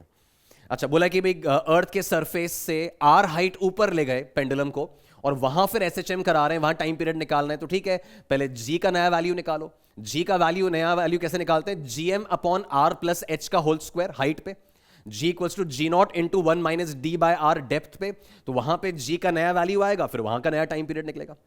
तो जिस प्रकार जी के वेरिएशन आएंगे उसके हिसाब से नया नया टाइम पीरियड निकाल सकते हैं। Now then guys, the pendulum with time period 2 seconds is called the seconds pendulum. ये अपना एक नॉर्मल इंफॉर्मेशन है। अब ये एरर पे बेस्ड अगर क्वेश्चन आए, कभी एरर पे बेस्ड अगर क्वेश्चन आ रहा है, तो अपन जानते हैं टाइम पीरियड जो है that's 2 pi under root L by g. ठीक है, और ये जी की कैलकुलेशन में एरर पूछते हैं, तो क्या करेंगे, इसको रीअरेंज करके पहले जी लिख दे, तो जी का वैल्यू आएगा proportional to T square by L. जी का value is proportional to T square by L, और यहां से मैं लिख पा रहा हूं कि delta g by ji, the fractional error, ये एक्सपेरिमेंटल कहानी हो गई। एरर एनालिसिस में अगर आता है तो delta g by g is 2 times delta T by t plus 1 times delta L by l. आपको ध्यान होगा कि जब मैक्सिमम पॉसिबल एरर निकालना होता है तो हम सारे एरर्स ऐड करते हैं, तो 2 times delta T by t, sorry, ये आपका l by g is t square, g is equals to, sorry proportional to, ये मैंने गलत लिख दिया, स्क्वायरिंग अगर करेंगे तो हो जाएगा g is proportional to L by T square, sorry L by T square, तो delta g by g is delta L by L plus 2 times delta T by T, इस तरह से आ जाएगा ये, है ना। But since maximum possible error निकालना होता है तो मैक्सिमम पॉसिबल एरर के लिए तो एरर्स ऐड होंगे। नाउ क्वेश्चन अगर बोलता है कि मीटर स्केल लिया है, लेंथ नापने के लिए मीटर स्केल लिया है जिसका लीस्ट काउंट 0.1 है, इसका मतलब वो आपको डेल्टा एल की वैल्यू देना चाह रहा है। बोले कि स्टॉप वॉच लिया है जिसका लीस्ट काउंट 0.1 सेकेंड है, इसका मतलब वो डेल्टा टी की वैल्यू देना चाह रहा है, राइट। तो ये रिजल्ट अपने को यूज करने हैं जहां पर भी एरर एनालिसिस को लेके, जी की कैलकुलेशन में कितना एरर आ रहा है उसको लेकर अगर सवाल बन रहा है तो इस तरह से मैनेज होगा। देन गाइज, ये एक सेक्शन ऐसा है जो वैसे फॉर्मली सिलेबस में नहीं है, तो इस पोर्शन को बस अपन एक बार देख लें कि टॉर्शनल पेंडुलम मतलब इस तरह का स्ट्रक्चर होता है कि आपने सीलिंग से एक रॉड हैंग किया है ना, ये रॉड या रबर का ऐसा रॉड अपन ने लिया, नीचे एक डिस्क लगा दिया और इसको ऐसे ट्विस्ट कर रहे हैं और ट्विस्ट करने के बाद इसको छोड़ रहे हैं, तो ये इस तरह से एसएचएम कर रहा है, ऐसे घूम रहा है। तो इसका जो टाइम पीरियड एसएचएम का आता है that is 2π√I/K। This K is called the torsional constant of the rod, कि वो रॉड कितना ट्विस्ट हो पाएगा, वापस कैसे टर्न बैक होगा, वो ट्विस्ट एंड टर्न को लेकर कांस्टेंट होता है, the torsional constant. This I is the moment of inertia of this disc, या जो भी स्ट्रक्चर यहां लगाया है, अबाउट दिस एक्सिस। तो वो I तो मोमेंट ऑफ इनर्शिया हो गया उस स्ट्रक्चर का about that axis. K is the torsional constant of this rod जिसको आप ट्विस्ट करने वाले हो। तो इसके एसएचएम का टाइम पीरियड इट्स 2π√I/K, जिसको अपन एक इंफॉर्मेशन की तरह कैरी कर रहे हैं। ये पोर्शन आई वुड रिकमेंड कि जस्ट एक ऑप्शनल पार्ट है, जेई मेंस और नीट के सिलेबस के हिसाब से सिलेबस में नहीं है, बट ठीक है, मैंने आपको एक पॉइंट बता दिया कि ये टॉर्शनल पेंडुलम कहलाता है, जिसका टाइम पीरियड अपन इस तरह से निकालते हैं। देन दोस्तों अपनी कहानी में एक और टर्म आता था फिजिकल पेंडुलम। अब फिजिकल पेंडुलम के केस में मैटर ये इनफैक्ट मैं चाहूंगा कि आपको ध्यान रहे, आपको पता रहे कि अगर एक नॉर्मल पेंडुलम की जगह एक रॉड, रिंग, डिस्क इस तरह का स्ट्रक्चर आपने लिया है और इसका अगर आप एसएचएम करा रहे हो अबाउट अ हिंज पॉइंट, ठीक है, इसका अगर, तो ऑब्वियसली ये सिंपल पेंडुलम नहीं है। सिंपल पेंडुलम मतलब एक मासलेस स्ट्रिंग और एक स्मॉल स्फीयर होना चाहिए और उसका एसएचएम अपन देखते हैं। उसकी जगह अगर एक रॉड का एसएचएम करा रहे हैं, है ना, तो ऐसे केस में बच्चों टाइम पीरियड जो आता है, ऐसे स्ट्रक्चर्स को फिजिकल पेंडुलम बोलते हैं। रॉड, रिंग, डिस्क, इनका एसएचएम हो रहा है, फिजिकल पेंडुलम कहलाता है। टाइम पीरियड इसका आता है 2π√I/mgl, ठीक है, 2π√I/mgl। This I is the moment of inertia of this rod about the hinge point, जहां से हिंज किया है उसके अबाउट उसका मोमेंट ऑफ इनर्शिया होना चाहिए। जैसे इस केस में इट्स ml²/3, अगर रॉड का मामला चल रहा है तो ml²/3, ठीक है। फिर ये जो L लिखा है ना बच्चों, this L is the gap between the hinge and the CM। It is the gap between hinge and CM। अच्छा, इस केस में हिंज और CM के बीच में गैप कितना है, तो L/2 है। तो 2π√I/mgl is the time period of a physical pendulum, है ना। रॉड, रिंग, डिस्क का अगर एसएचएम हो रहा है तो यहां I की जगह मोमेंट ऑफ इनर्शिया आएगा, हिंज पॉइंट के अबाउट जो आएगा वो, और L की जगह it's the gap between the hinge and the CM। Rod के लिए अगर मैं लिखूं तो ये आ जाएगा 2π√I की जगह हो गया ml²/3 और mgl में L की जगह हिंज और CM के बीच का गैप विच इज L/2। तो यहां से आपका टाइम पीरियड बन रहा है 2π√m कैंसिल हो गया, एक L कैंसिल हो गया, it's 2L/3g। This is 2L/3g, ये टाइम पीरियड आ गया। तो ऐसा कोई फिजिकल पेंडुलम अगर आपको गिवन है तो इस तरीके से 2π√I/mgl लगाकर उसका टाइम पीरियड निकाल सकते हो। I और L का क्या मतलब मैंने आपको बता दिया। इसका डिटेल्ड एनालिसिस जो है ना, कि एक एक्सिस पे 4 पॉइंट्स हो सकते हैं, सेंटर ऑफ परकुशन वगैरह, वो सब मेंस के कॉन्टेक्स्ट में काम का नहीं है, बिटसैट के कॉन्टेक्स्ट में काम का नहीं है, नीट के कॉन्टेक्स्ट में काम का नहीं है, वो एडवांस में काम आता है। तो वो पोर्शन मैंने पिक नहीं किया है, ठीक है। फिर इसके अंदर लास्ट सेक्शन आता था about SHM as a projection of circular motion. ये सिर्फ एक थियोरेटिकल एस्पेक्ट है जो आपको समझना है कि अगर कोई पार्टिकल ओमेगा एंगुलर स्पीड से, कांस्टेंट एंगुलर स्पीड से सर्कल में घूम रहा है, तो बच्चों उसके पोजीशन वेक्टर का, उसके आर वेक्टर का, उसके पोजीशन वेक्टर का अगर मैं प्रोजेक्शन बनाता हूं एक्स एक्सिस पे, तो वो प्रोजेक्शन, जैसे ये प्रोजेक्शन बनाया एक्स एक्सिस पे Q, तो प्रोजेक्शन जो है वो एक्स एक्सिस पे एसएचएम करेगा। सो मान लीजिए अगर दिस इज A, है ना, और ये थीटा जो है वो अगर omega t + phi, as the particle moves in a circle, the projection of OP on the x axis performs SHM। और ये कैसे होता है कि आप अगर ये सर्कुलर मोशन कंसिडर कर रहे हो, मान लीजिए आपका पार्टिकल यहां से phi एंगल पे ऑलरेडी था, ओमेगा एंगुलर स्पीड से घूम रहा है, t टाइम बाद वो ओमेगा t एंगल और घूम जाएगा, the total angle is omega t + phi। Radius इसका अगर a है, और बच्चों नाउ इसका अगर मैं x प्रोजेक्शन निकालता हूं तो वो x प्रोजेक्शन आएगा a, सिंस एंगल यहां से मार्क्ड है तो इधर साइन कंपोनेंट आना है, this is a sin omega t + phi। तो जैसे ही आप उसका x एक्सिस के ऊपर प्रोजेक्शन ले रहे हो, this is a sin omega t + phi, y पे ले रहे हो तो it's a cos omega t + phi, that performs SHM। अच्छा, उसकी वेलोसिटी वेक्टर बना लो। इस पार्टिकल का वेलोसिटी वेक्टर किधर होगा? इसका वेलोसिटी वेक्टर सिंस ये क्लॉकवाइज घूम रहा है तो यहां है, तो इसके वेलोसिटी वेक्टर का एक्स प्रोजेक्शन अगर लोगे तो वो आपको एसएचएम की वेलोसिटी दे देगा, A omega cos omega T plus five. अगर आप उसका एक्सेलरेशन बनाए, सेंट्रीपिटल एक्सेलरेशन, राइट, उसका अगर आप प्रोजेक्शन लोगे एक्स और वाई पे तो वो एसएचएम का एक्सेलरेशन देगा। सो बेसिकली एक सर्कल में घूमने वाला जो पार्टिकल है उसके पोजीशन वेक्टर का अगर मैं प्रोजेक्शन लूंगा तो that will give me x equal to A sine omega T plus five, मेरा डिस्प्लेसमेंट का फंक्शन। अगर उसके वेलोसिटी वेक्टर का प्रोजेक्शन लूंगा तो वेलोसिटी इन एसएचएम मिलेगी। अगर उसके एक्सेलरेशन वेक्टर का, किसका, सर्कल में घूमने वाले का जो एक्सेलरेशन होता है ना, सेंट्रीपिटल होगा, उसका अगर मैं एक्स और वाई कंपोनेंट निकालूंगा तो वो एसएचएम के एक्सेलरेशन के बराबर आएगा। उस फॉर्मेट में ये जानकारी हमारे पास होनी चाहिए, ठीक है।